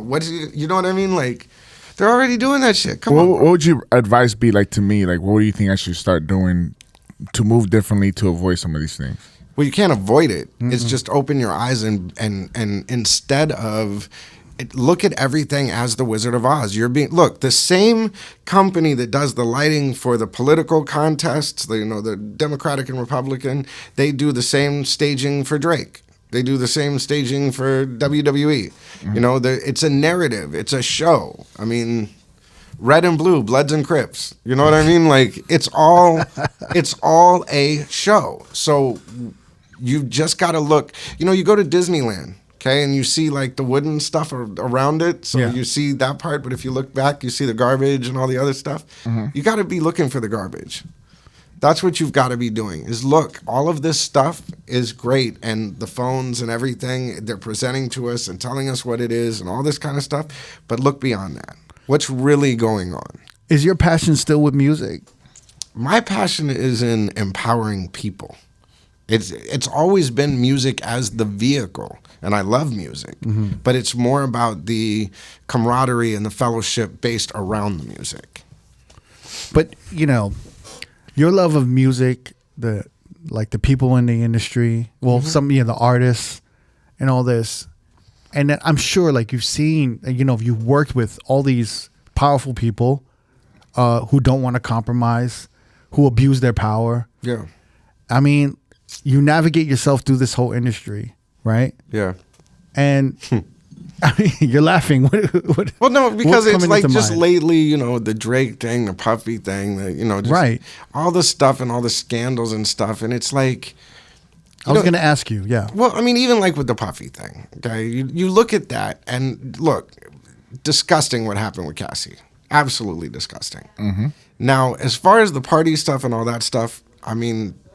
Go back to Led Zeppelin, that rock star party stuff. Like now you're giving him, not him, I'm just saying the music business as a whole, it's like gets a bad name for stuff. I mean, it's like the weed, how do I put it? It's like the weed thing. Now it's legal. 20 years ago, they'd arrest you for it. Yeah. You know what I mean? And then vice versa. We're in such a judgmental society. Like, yes, he deserves to be condemned for what he did with Cassie. Yes, that's that. Now, what about all the other stuff? The judgment of people, period, up to that point. Like, for instance, when I said, look, let's just wait for this to come out. Like, I caught so much backlash. You're supporting Puffy. You're just saying he's good. No, I'm just saying not good, not bad. Wait for the facts. Well, you should just know it's fact. Well, that's what scares me. Yeah. You know what I mean? When you judge before in the opening arguments, that's scary to me. And that's my main thing right now is like, let's just look past all of this and know what's real and what's not. Now we know the Puffy thing's real. Okay, you're an asshole. Move on. Now, what's next? I mean, they find a way to assassinate the characters first and then them with everything. But it's funny, like you're speaking about Puffy. And then, we're speaking about the Drake and Kendrick, a little bit of the Kendrick thing because it's all tied in. But what I've learned is that, especially with the Kendrick thing, it's like the truth doesn't even matter sometimes. But that's you know what I mean? I guess that's what I'm getting at. Yeah, it's like once you tap into people's emotions, yeah, and then you can trigger something. Well, yeah, all you're really triggering is like, so where do you stand? Yeah. Are you against like, and you know, some people are like, well, hey, like, you know, like listen to the facts. And then people are like, fuck the facts. That guy's an asshole. Yeah. I always knew that guy was an asshole. Yeah. I always knew Drake was a pedophile. But that might be from a triggering emotion. But that's what I mean. Right. Yeah. Where we're at in society is the truth so doesn't much matter. About accusation and ego and being right as opposed to being correct. Do you know what I'm saying? And that's what all I'm saying. And I may have screwed up how to explain it, but it's just about being right. You know what I mean? And doing right. Not being right, but doing right. You know what I mean? I don't need someone to tell me I'm a good person or a bad person. I can look at myself in the mirror every morning and say, I made this mistake, I made that mistake. I don't need you to judge me too.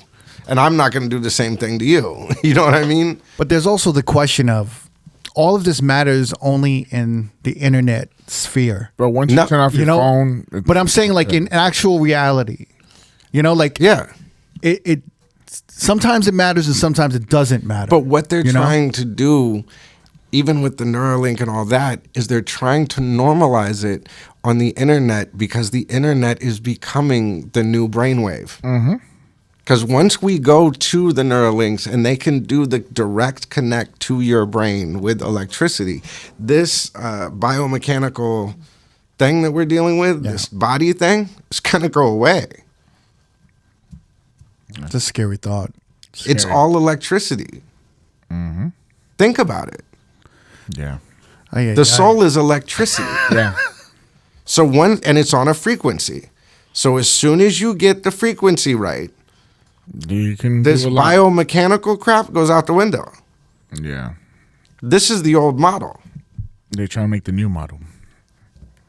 You go to space, they put you in a spacesuit. Ta-da. We're perfectly acclimated to this environment.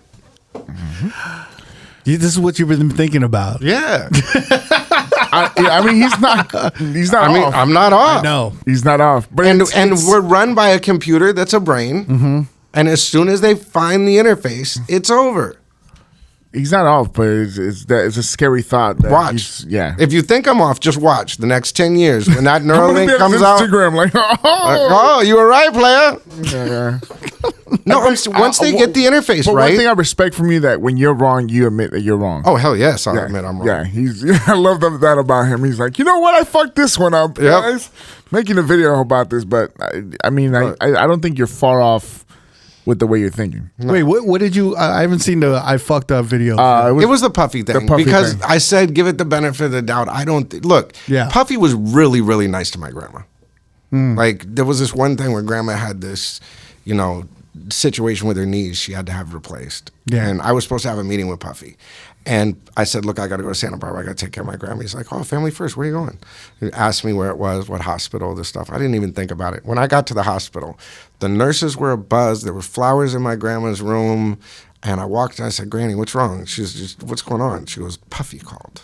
And I was like, what? And she goes, Puffy said that I'm a very important person and all of them needed to make sure that I was taken care of.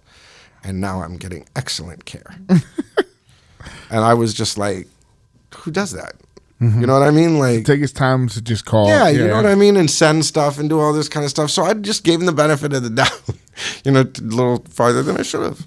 How long have you known Puffy? Or like I mean, we came up together. So I mean, I've never seen that. And I'm a radio guy. So radio guys don't necessarily usually see the dark side of artists. They usually see the smiles of artists because they want to get their shit played. But, I mean, I never saw anything like that. I heard stories, but not on the level of Suge Knight. You know what I mean? Suge Knight's shit's scary, man. You know what I mean? So, and with anybody, give it the benefit of the doubt till we have the proof. Yeah. And the thing with the Cassie thing is when the money thing happened, anytime I see someone get paid for their story not to press charges or not to do this or that, was it true? It wasn't.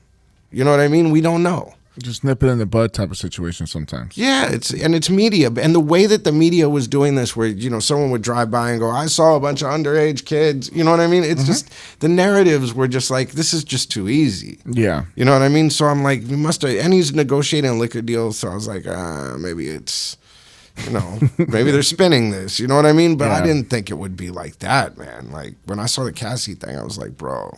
Yeah, you went right on Instagram. I was like, yo, guys, I'm sorry. When I'm wrong, I'm wrong. I was like, shout out to Damizza. Who are you still in contact now that you talk to regularly? I saw an interview where you're like, hey, I still talk to Nocturnal. Or you're cool with Nocturnal? Yeah. I talk to, what's funny is, the way that the artist Super game ugly. works. Yeah. I have these weird content, like Corrupt out of the blue calls me the other day and goes, come here, I want you to come see me in Rakim. I work for Rakim. You know what I mean? Like, so I'll see him or, there's people that I've stayed in touch with, but then, there's people I haven't talked to in 20 years. You know what I mean? But yet on Instagram, I'll get a text from him like, hey, what are you doing? You know what I mean? Like, do you want to get back into making music? I saw you promoting something. Well, I'm empowering things. I'm not. Let's just say that if me standing by something will help empower artists or cats to do something, then that's what I'm gonna do. Yeah, you've been empowering Cypress Moreno, Lefty Gunplay, all these new cats here in LA. Yeah. Which is really, really dope. How hands-on were you with the production you did? Were you like making beats? Hell yeah. Yeah? Where did that start from? Because I saw... It started with being bored after working 7 to midnight at a radio station when you're in high school and then not being able to go to sleep. So you buy a keyboard and start making loops because you're a DJ and you're thinking, an ASR, let me loop this and make a remix. So you did DJ? Yeah, I was starting off when I started off DJing, I started off doing the dances at my schools. And then that led into... How old were you when you started doing the dances? I was doing my junior high dances when I was in junior high. Yeah, because you started in radio at 12, right? Yeah. So I DJ on Saturday nights. He's like Franzen a little bit. Yeah. So I DJ on Saturday nights on the radio, and then that got me the schools. Interesting. So then I had a mobile DJ company, and And at what point did you just stop DJing? When I got to Power. You didn't try to DJ because DJ on Power was kind of a. I'm not that good at DJ. Yeah, I was gonna say it's kind of a. It's you're standing next to Vice and the Baker Boys, and you're going like, "Yeah, you want me to scratch? Fuck off." Yeah, because I was like, that's the best of the best. The chalk and C minus. Yeah. Good luck, bro. And then you have like E-Man and stuff like that. Like growing up, I'm like, man, if you're a DJ, you get to radio. That's it. Like, that's not me, dog. I was like, yeah, I can blend, but I ain't doing all that. Wait, so you started at 12. You were an assistant, like at Santa Barbara Radio. Yeah. It says that you broke, and this is one of my favorite artists of all time. You broke the records for Fiona Apple. Yeah. So how did that work out? How old were you? Fiona is one of the greatest sports on the planet, by the way. I love Fiona Apple. Well, when we started with Shadowboxer, of course, she was only like 17. You know what I mean? So, and I was like 17. So we were at this party and we just hit it off. And I'm like, so you're an artist? She goes, yeah, Sony, blah, blah, blah. I was like, oh, really? What song? And we just got along. So, through Michael Becker and Work Records and all this kind of stuff, we started playing the records and stuff like that. And then, we did this promotion and I'd get these little notes from her, Damion, you prick, and, all of this kind of stuff. And the people at the label would be like, you can't call it music director and a prick, like, you really know him, like, you can't know him, he's a radio guy. He's like, no, that's Damion, So yeah, Fiona was great. I love Fiona. To me, it was such a groundbreaking album with John Brion Criminal and all production. That it was so good. She's amazing. And so early on, they would. So I want to see it from 12 to 17. They had Santa Barbara was a rock town. I wanted to do rap because you broke Hootie and the Blowfish. Yeah, right? They wouldn't let me. Yeah, I mean, he goes from Fiona Apple, Hootie and the Blowfish to fucking bringing Snoop Dogg and Dr. Dre together. Yeah. So then you're making a buzz here in Santa Barbara, and then what? Well, what happened was I saw this CD. And it was produced by Butch Vig, who did Nevermind and did the Smashing Pumpkins on a new act called Garbage. And I said, well, if the producer is the same, then it's probably going to be a good album. Yeah. So I took 3 songs off the pre-demo CD and just put them on the radio. Really? Yeah. And so they were like, yo, like, you're going a little nuts here. Like, this is a great album. Because alternative was a new format. So we didn't really have a gold base, and we had a lot of new music. Right. You know what I mean? So I'd have to play like David Bowie to make it work. You know what I mean? Like, I had to go a little AOR-ish.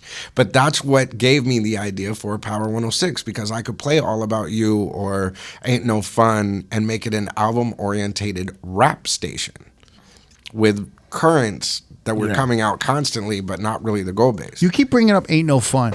It wasn't a single? Not at radio. So you heard it and you were like, I want to put this on. I'd hear it in the streets every day. Yeah. And it was the passion record. I use it as the example of a passion record. So it was in the streets. You're hearing it everywhere, but I'm not hearing it on the radio. You're not hearing it on the radio, and there's obviously no radio edit of it. Right? No, we made it. So who'd you go to and say, can you make a radio edit of this? No, Vice. Vice. Vice. Vice, Really? really? Vice. And I said, make me a version of this. And what did he say? You're going to play that on the radio? And I said, yeah, Morning Drive. And he was like, morning. So he made you the edit. He made me the edit. He gave it to me. I put it on CD. And I remember the first time I went to my boss and I said, I want to put Ain't No Fun in the auditorium test to see if we could play it. What does that mean, auditorium test? It's like what radio stations do to test their music, to find out what they're going to play, kind of thing. Well, what is that? Well, you get an auditorium, you put 200 people in it of your core audience, and you play the hooks of songs. How do you set that up? Wait, that's pretty fucking... I never heard of this. How do you... So it's like a That's film what we screening. did. It's like a film screening. Yeah. And you play the hooks for them. Wait, how often And do on they a have scale that? of 1 to Yeah. 10, every year, you're supposed to do it every 6 months, but then that kind of tells us what the audience is burned on, what they're not burned on, so on and so forth. Right. And I'm a heavy research guy, so that's how I do it. And it tested well? Well, here's what happened. Bro, my boss said, if you put Ain't No Fun in the auditorium test, I'm going to fire you. And I said, why? And he said, because that's just not a record that we'll ever play. It's too explicit. And I said, okay. So I put it in the weekly call out, which is like, we test our currents to see, like, for instance, right now, the hottest record in the world is put into a radio station's weekly call out to see, are they going to play it 50 times? Or are they going to play it 20 times? You know what I mean? So I put it in the weekly call out, and it tested 2 points above our hottest current. Damn. And it was like the passion level was just way over even the hottest song in America. Wow. And so she was like, man, okay, I guess we're going to play that record. Bro, that record, you drop that shit anywhere in LA. Everyone knows. But look, I got really lucky because just being a young person, I would drive through the city. I know what records were hot. I was a DJ. I know what people would move to. But then I'm thinking, like, why ain't the radio playing this shit? That's the one thing I always tell you, Craig. Like, the driving culture here, it tells you what is hot in music. Because you're driving down Crenshaw, you're driving down Hollywood Boulevard, you're hearing these cars with the sound systems booming something out. And if he's hearing Ain't No Fun in every other car, he's like, the radio's not playing it. They got to be playing it from the CD. So yeah, and the thing is if you did play it on the radio, then people would be like, "Oh, they're playing my song," you know what I mean? And it would invoke an emotion, and then just bringing all that together. I just tapped into my inner fan. Yeah, you know what I mean. I've just had a bigger platform than with all your like kind of influence and power when you were like, head of programming and you were like assisting with that whole way. Is it possible that you could make any song a hit? No.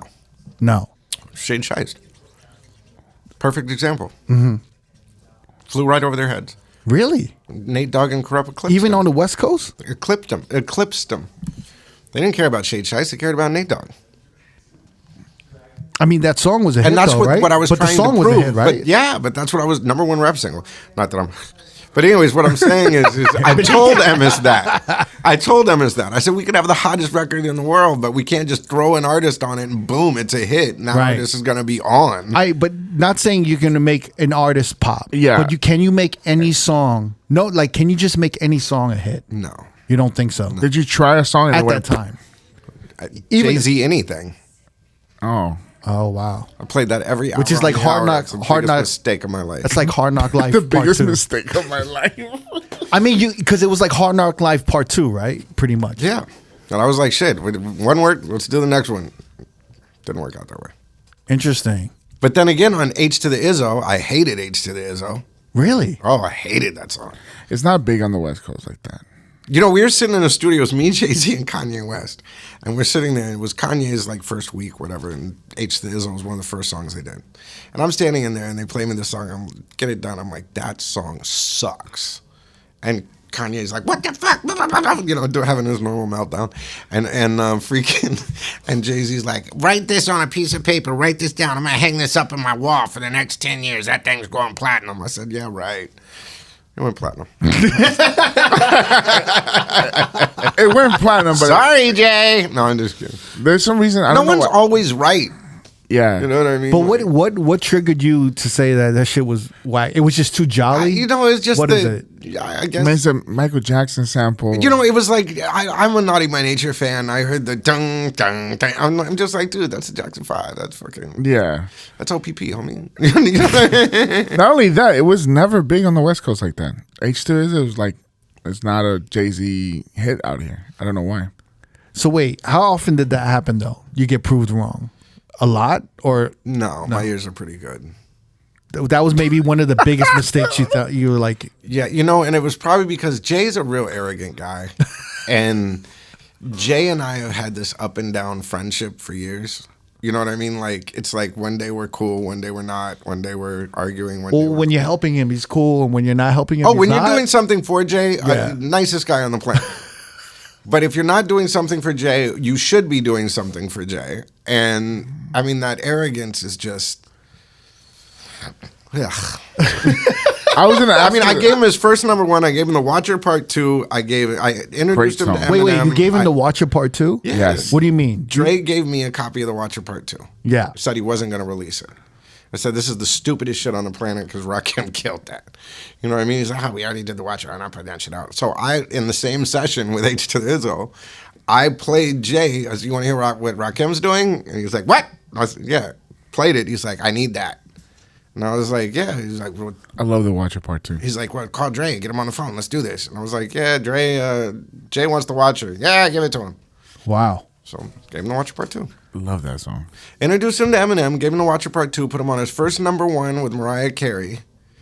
He wanted... Wait, so you put together Renegade? What did I just say? Allegedly. You put- Yeah. Allegedly.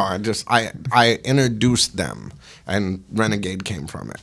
But So, bro, this motherfucker's responsible for the Chronic Wait, how did you- 2001 No. Renegade.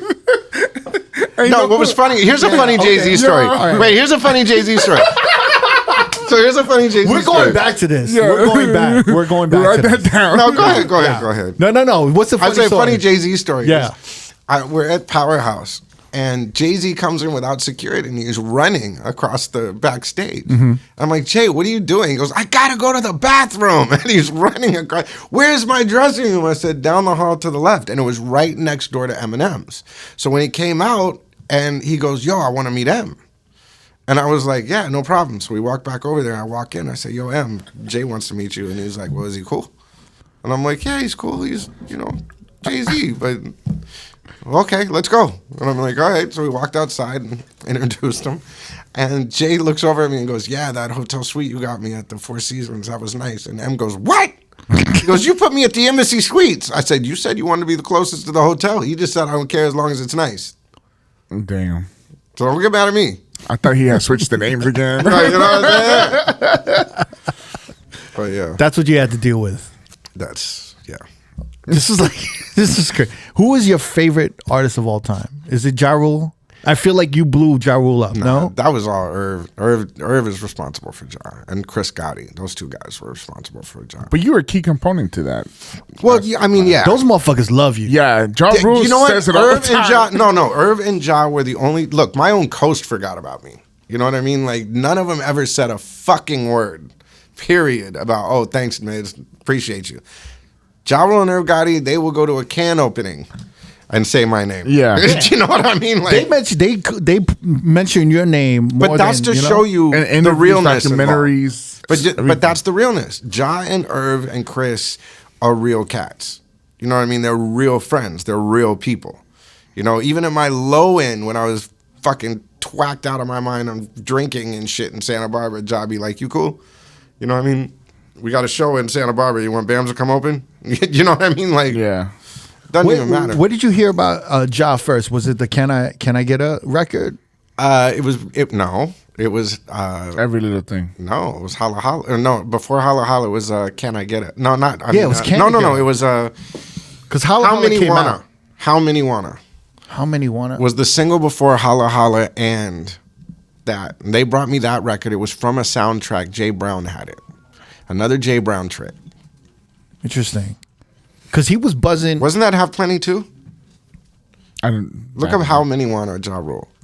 Wait, so Can I Get a broke on the West Coast before the East Coast? Yeah. Yeah, bro, Ja Rule was massive here. I mean, he was big in New York. No, he was No, we crossed the road. Afterwards, he was Bro, big. Look, He I'll was- tell you this. Yeah, yeah. Jay-Z broke on the West Coast. First. Yeah, he First. said that. He said that publicly. Irv Gotti, Ja Rule, all of them broke on the West Coast. All of these broke on the West Coast. Hello? Because Damizza. I mean, straight up. And I don't mean it like that. I just mean, if it broke on the West Coast, there was only one guy during that era that was breaking records. Interesting. Or one entity. What was the first Jay-Z record you broke? It was Hard Knock Life, right? How many did I try or which one did I break? Yeah. Which one did you try? I mean, I tried Sunshine. I tried Who You With. I tried Wishing on a Star. I tried... Damn, bro, you were striking out like a motherfucker. I mean, that's second And that's album why, was you know, rough. to this day, I'm Yeah. like, Jay, like, yeah, you helped, buddy. Yeah, fuck you. You know what I mean? Like, helped? Drug? What the fuck are you talking about? Yeah. And he's a great businessman, but I mean, look, at the records, how many hits has he had just as Jay-Z? And which one was the finally one? Think about that for a second. Say that one more time. How many hits has Jay-Z had just Jay-Z? You're saying like a solo. How many number ones? Has it been just Jay-Z on the record ever a number one Jay-Z record? I mean, I can't think of. I mean, I'm sure H there's to a the ton of Izzo them. was one. No, Did they go number one pop? let me see. I don't recall it hitting number one pop. Interesting. Jay-Z. Well, I mean, they Mariah have, Carey, Beyonce. I mean, the Kanye one hit number 2. Crazy in Love, Empire State of Mind, Heartbreaker, and what was the other one? That went number 1. Wow. So you're saying like he doesn't? Yeah. He's a perfect synergy marketer. Attach Interesting. yourself to brands. I mean, fucking- the Barclays, the Cognacs, he just attaches it, just stands next to it, take a picture, and get a shit, check. bro. This motherfucker's right. I never really thought about that. Paris is with Kanye. Fiesta. These are all number ones. R. Kelly. R. Kelly. No, that's the albums. Frontin'. Yeah. Jay-Z, Pharrell. I Just Want to Love You that has Pharrell in it. Empire State of Mind has Alicia Keys on it. Wow. Crazy in Love, Beyonce. Drunk in Love, Beyonce. Excuse Me, Miss, that has Pharrell in it. Was that number 1? Yeah. It's just peak number 1. But which chart? Oh, it's just hip hop songs. Let's talk number 1. Yeah, Billboard. yeah. He's got 4 of them. Because you're saying like he's never had a solo in the club like Please. 50 Cent or anything like that. We haven't had an artist like 50 Cent or Eminem like at that level since that era. Yeah. Because we married it all together. So that's the problem with. I was mixing Pamela Anderson Ford and Power 106, the hip hop platform. Damn, together he's for right. Promotions. The 4 number 1 hits that he has on Billboard is Mariah Carey, Heartbreaker, and then you have Jay's Crazy in Love with Beyonce, Empire State of Mind with Alicia Keys, and then Umbrella with Rihanna. Wow. All the biggest pop stars at the time. Crazy. That You got a right to be pissed, I guess, huh? all the right. Look at his face. Fucking Jay. And they sat there and said, like, you didn't teach him synergy marketing and make Jay-Z a star. Yeah, no, I didn't. Yeah, because the first one's Heartbreaker, bro. Well, not just that, but I mean, but after Ain't No, he was done. Wishing on a Star, done. City is Mine, done. This is Drop what- from the label, Done. And you were still kind of fighting. You were pushing for him. No, Jay Brown was fighting, and Jay Brown was my friend. So if it wasn't for Jay Brown, yeah, Jay Brown seems to ay, be the Dios mío. And especially like when it came to the Steve Smith thing, because Hard Knock Life was going to get trashed. That was it. It was done. And we went, and Jay, I knew I didn't want to go to dinner one night and have Jay Brown start screaming at me. So I was just like, okay, I'm going to go fix this real quick. Yeah, Jay Brown was the reason of a lot of things at Rockefeller and Rock Nation. How many artists have you? Yeah. How many artists have you encountered that you've had that frustrating relationship? Well, it's with, not frustrating. It's just kind of like, come on, bro. Like, tell the truth.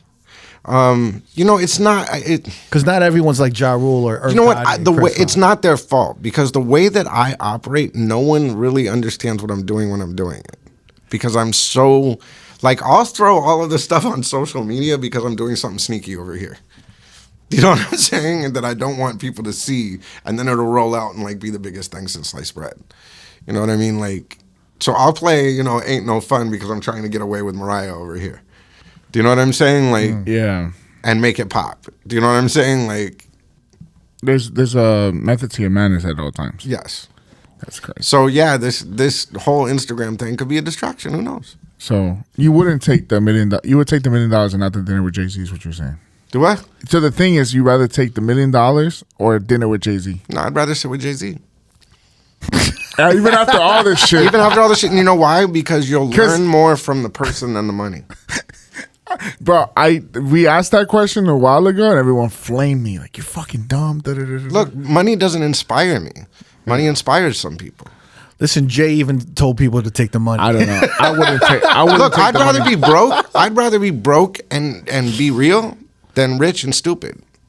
You know what I mean? Like, if I had played the game right, I should be a billionaire right now. I made all of these brands. I mean, Big Boy's one of my brands. Jay-Z is one of my brands. Freaking R.O.A.D and Ja Rule, Dr. Dre and Eminem. I mean, all of these are brands that I set up. That you helped set up, yeah. Or helped set up, excuse me. But no. I didn't. Platformed. Yeah. Let's put it that way. And I should be super stupid rich off that stuff. Mm-hmm. But it was never about that. You know what I'm saying? You have no regrets. Fuck no. I didn't want to work for any one group. If I went to work for Jay or went to work for Rockefeller or went to work for M or any of those things, then not only would it have narrowed my perception of the business to their business, and I don't know, would I be more comfortable up in a house in the Hollywood Hills? Yeah, but would I know what's going on the street as well? No. Well, so actually, Mike, I'm kind of interested and curious, and you could tell me go fuck myself, right? But go fuck yourself. I'll tell you anyway. So during the last, while you were taking care of your grandmother and you retired, where was the income that, like, what were you doing? It was going out, not coming in. Yeah, so part of it, I guess, part of the thing was this like some of the publishing from your production. I mean, some of it's all right, but it's more about, I don't know. I've never really looked at money. I've never really looked at my bank account. You know what I mean? Like, I know as crazy as it sounds, it never declined at a point. There was. When I just did some serious mismanaging.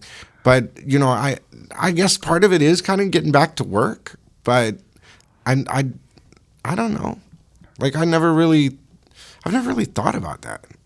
Really? No, I'm saying, but you had like a lump of savings that you could just live off of? Yeah. Kind of? Yeah. But then some would come in and, things just happen. Yeah, I've never done anything for money. So I've never really, if I'm broke, I'll sleep on a friend's couch. That's the way I look at it. Mm-hmm. If I'm rich, we'll go to the freaking Mondrian for the weekend. You know what I mean? That's the way I look at life. If we're rich, we're all going to Mondrian. If we're poor, let's all just kick it and drink beer. Yeah. I was thinking maybe this whole time. I literally I flew grandma to freaking Louisiana on a private jet and bought her a house. Say. That's at least after 10 G's. That, it was 30. And then the house was 6 something. So when it was all said and done, you're 700 in the hole. Yeah. At that point. Wow. Yeah. Well, it's not the best of times, but it's not the worst. But the thing is, like, you have. I don't know if she left you everything, but now it's like you own shit. It didn't go to waste, really. I mean, I own the house in Louisiana, but it's So you never had to hit anyone up like, yo, can I borrow? healthcare is very expensive. Yeah. Like, for instance, there was one hospital stay she had that, for some reason, insurance in Louisiana didn't cover. It was $130,000. Jesus. That took a huge chunk out of both of us. Did you ever have to hit anyone up to borrow any money or anything or ask for a favor? Nothing. Nah, Wow. thank God. Well, a friend of mine from MTV, one time, my card did get denied. And when I got back here, it was from when we were traveling and one check hadn't cleared yet. And I was talking to her. I was like, oh, my God. Da, da, da, da. And she just Zelled it to me. And I didn't know what a Zell was. And she said, your phone number, you know, it works as a da-da-da-da-da. And I was like, is it attached to your bank account? And she's like, let's find out. Like, I was like, oh, you just sent me $100. Neat. Wow, that's crazy. But, you know, it's never been a desperate thing. That's how unplugged you were. Well, you know, look, the universe or God or whatever it is, Granny, whatever it is always just taking care of me. You know, as long as I stay on track and just not be an asshole. Amen, brother.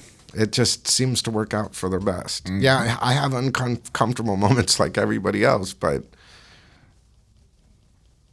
you know, shake everybody in the hand, look them in the eye, and this whole time I thought it was his publishing that he's produced for like Ludacris, Lil Wayne, Bone Thugs and Harmony. I sampled. Yeah, huh? I sampled. So he didn't really get much. So you didn't get. Dude, trust me, publishing ain't what you think it is. Yeah, I mean, and the way they fuck artists too. You did a Mariah Carey song, "Cry Baby." Yeah, and she also got $100 million advance. So you think we ever saw any money from those records? Pay that shit back. Wow. $100 million advance on Glitter. You think? And she sold 5 million worldwide. You ever think I saw a dime on that? Crazy. Come on, bro.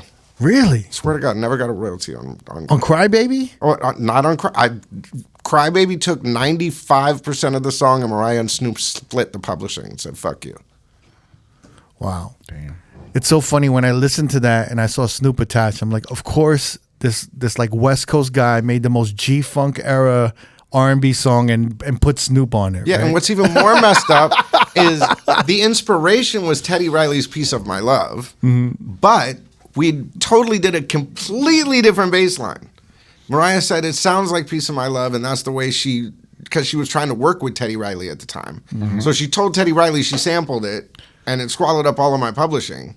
And I was like, it has nothing to do with "Piece of My." It's not in the same key. It's not the same notes. Like, what are you talking about? So was it like an interpolation they thought it was? Yeah. And I was like, you're crazy.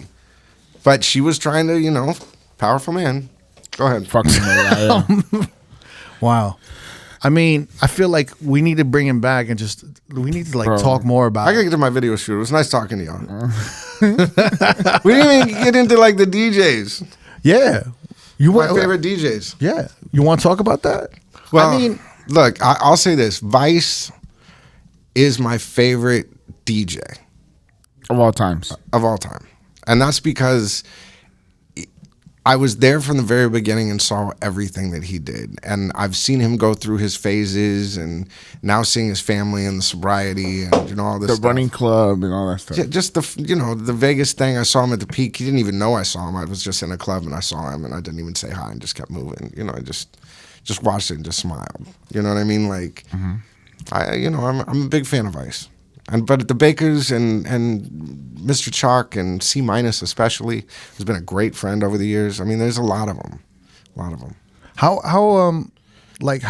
much did you influence like the mixers on the radio? I didn't. You didn't. I just let them run wild.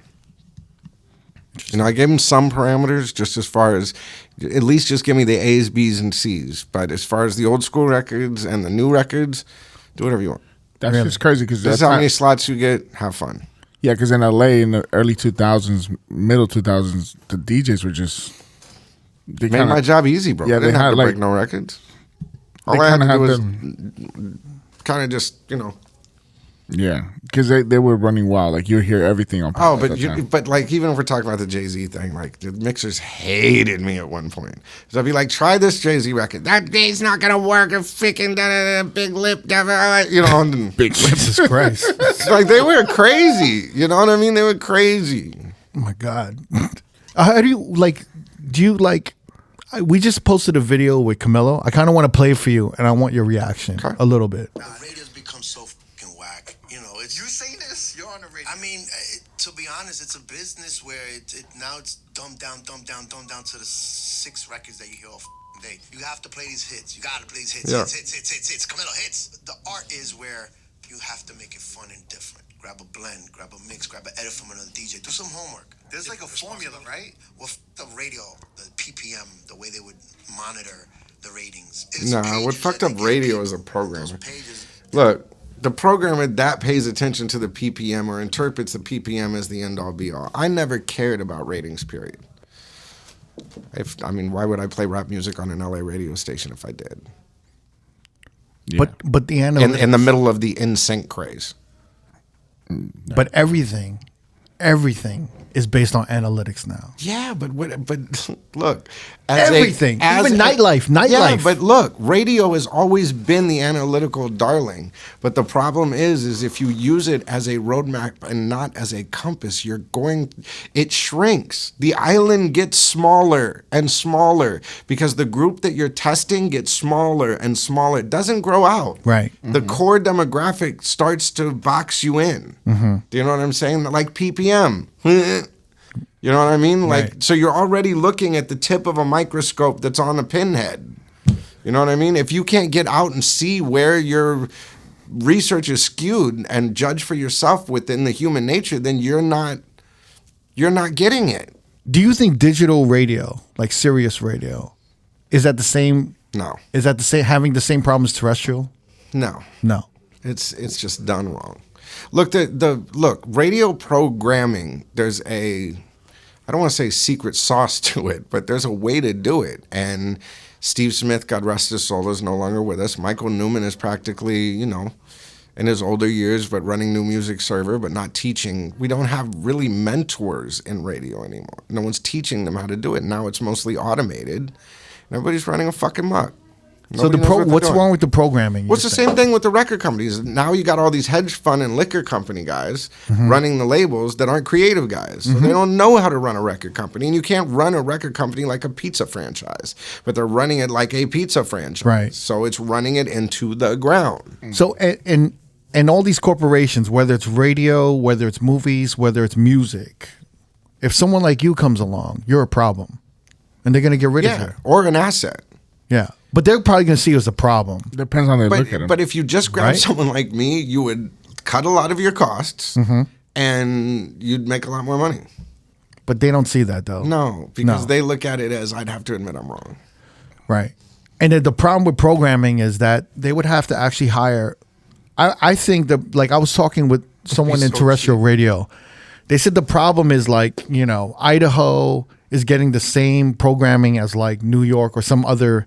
like some other state or city. There's no one individually or regionally programming their own state or city with radio. Yeah. And that's the problem. There's ways around all of that. There is. Oh, yeah. There's ways around all that. The funny thing is that they just haven't done it, which is just so stupid. I mean, iHeart is the biggest redundant cost fucking... Ugh. How many program directors, how many general managers, how many radio stations do you need, bro? How many, you spend 6 to make 2? That's crazy. Come on, bro. It's just they've spent so much and they're spending so much on, they're not going to get rid of their... All right, guys, it was nice seeing you. We'll come back again. It was a pleasure and honor. Have a wonderful day. Damizza, thank you for your time. No, Damizza, thanks we'll do for it coming again. through, man. I appreciate it. Thank you, sir. Appreciate it. Yeah. Off to my video shoot. Little Bams. Big shout out to our Patreon, our roadies for life. Thank you for tuning in. Les, thank you. Yeah. And thank you, Leslie, for having you come through. I definitely want you to come back. Maybe we'll tie you in with Vice and maybe Echo and a whole bunch of the guys. Oh, dude, I love those two. Yeah. And then we'll do like a whole thing. And shout out to Echo. He just had a beautiful baby. Yeah. Congratulations, Echo. Right. Congrats. Damizza, man. Thank you. If you want to watch more episodes from R.O.A.D Podcast, click either links on the left or the right. Don't forget to subscribe to our YouTube page and get updated on new uploads throughout the week. Peace.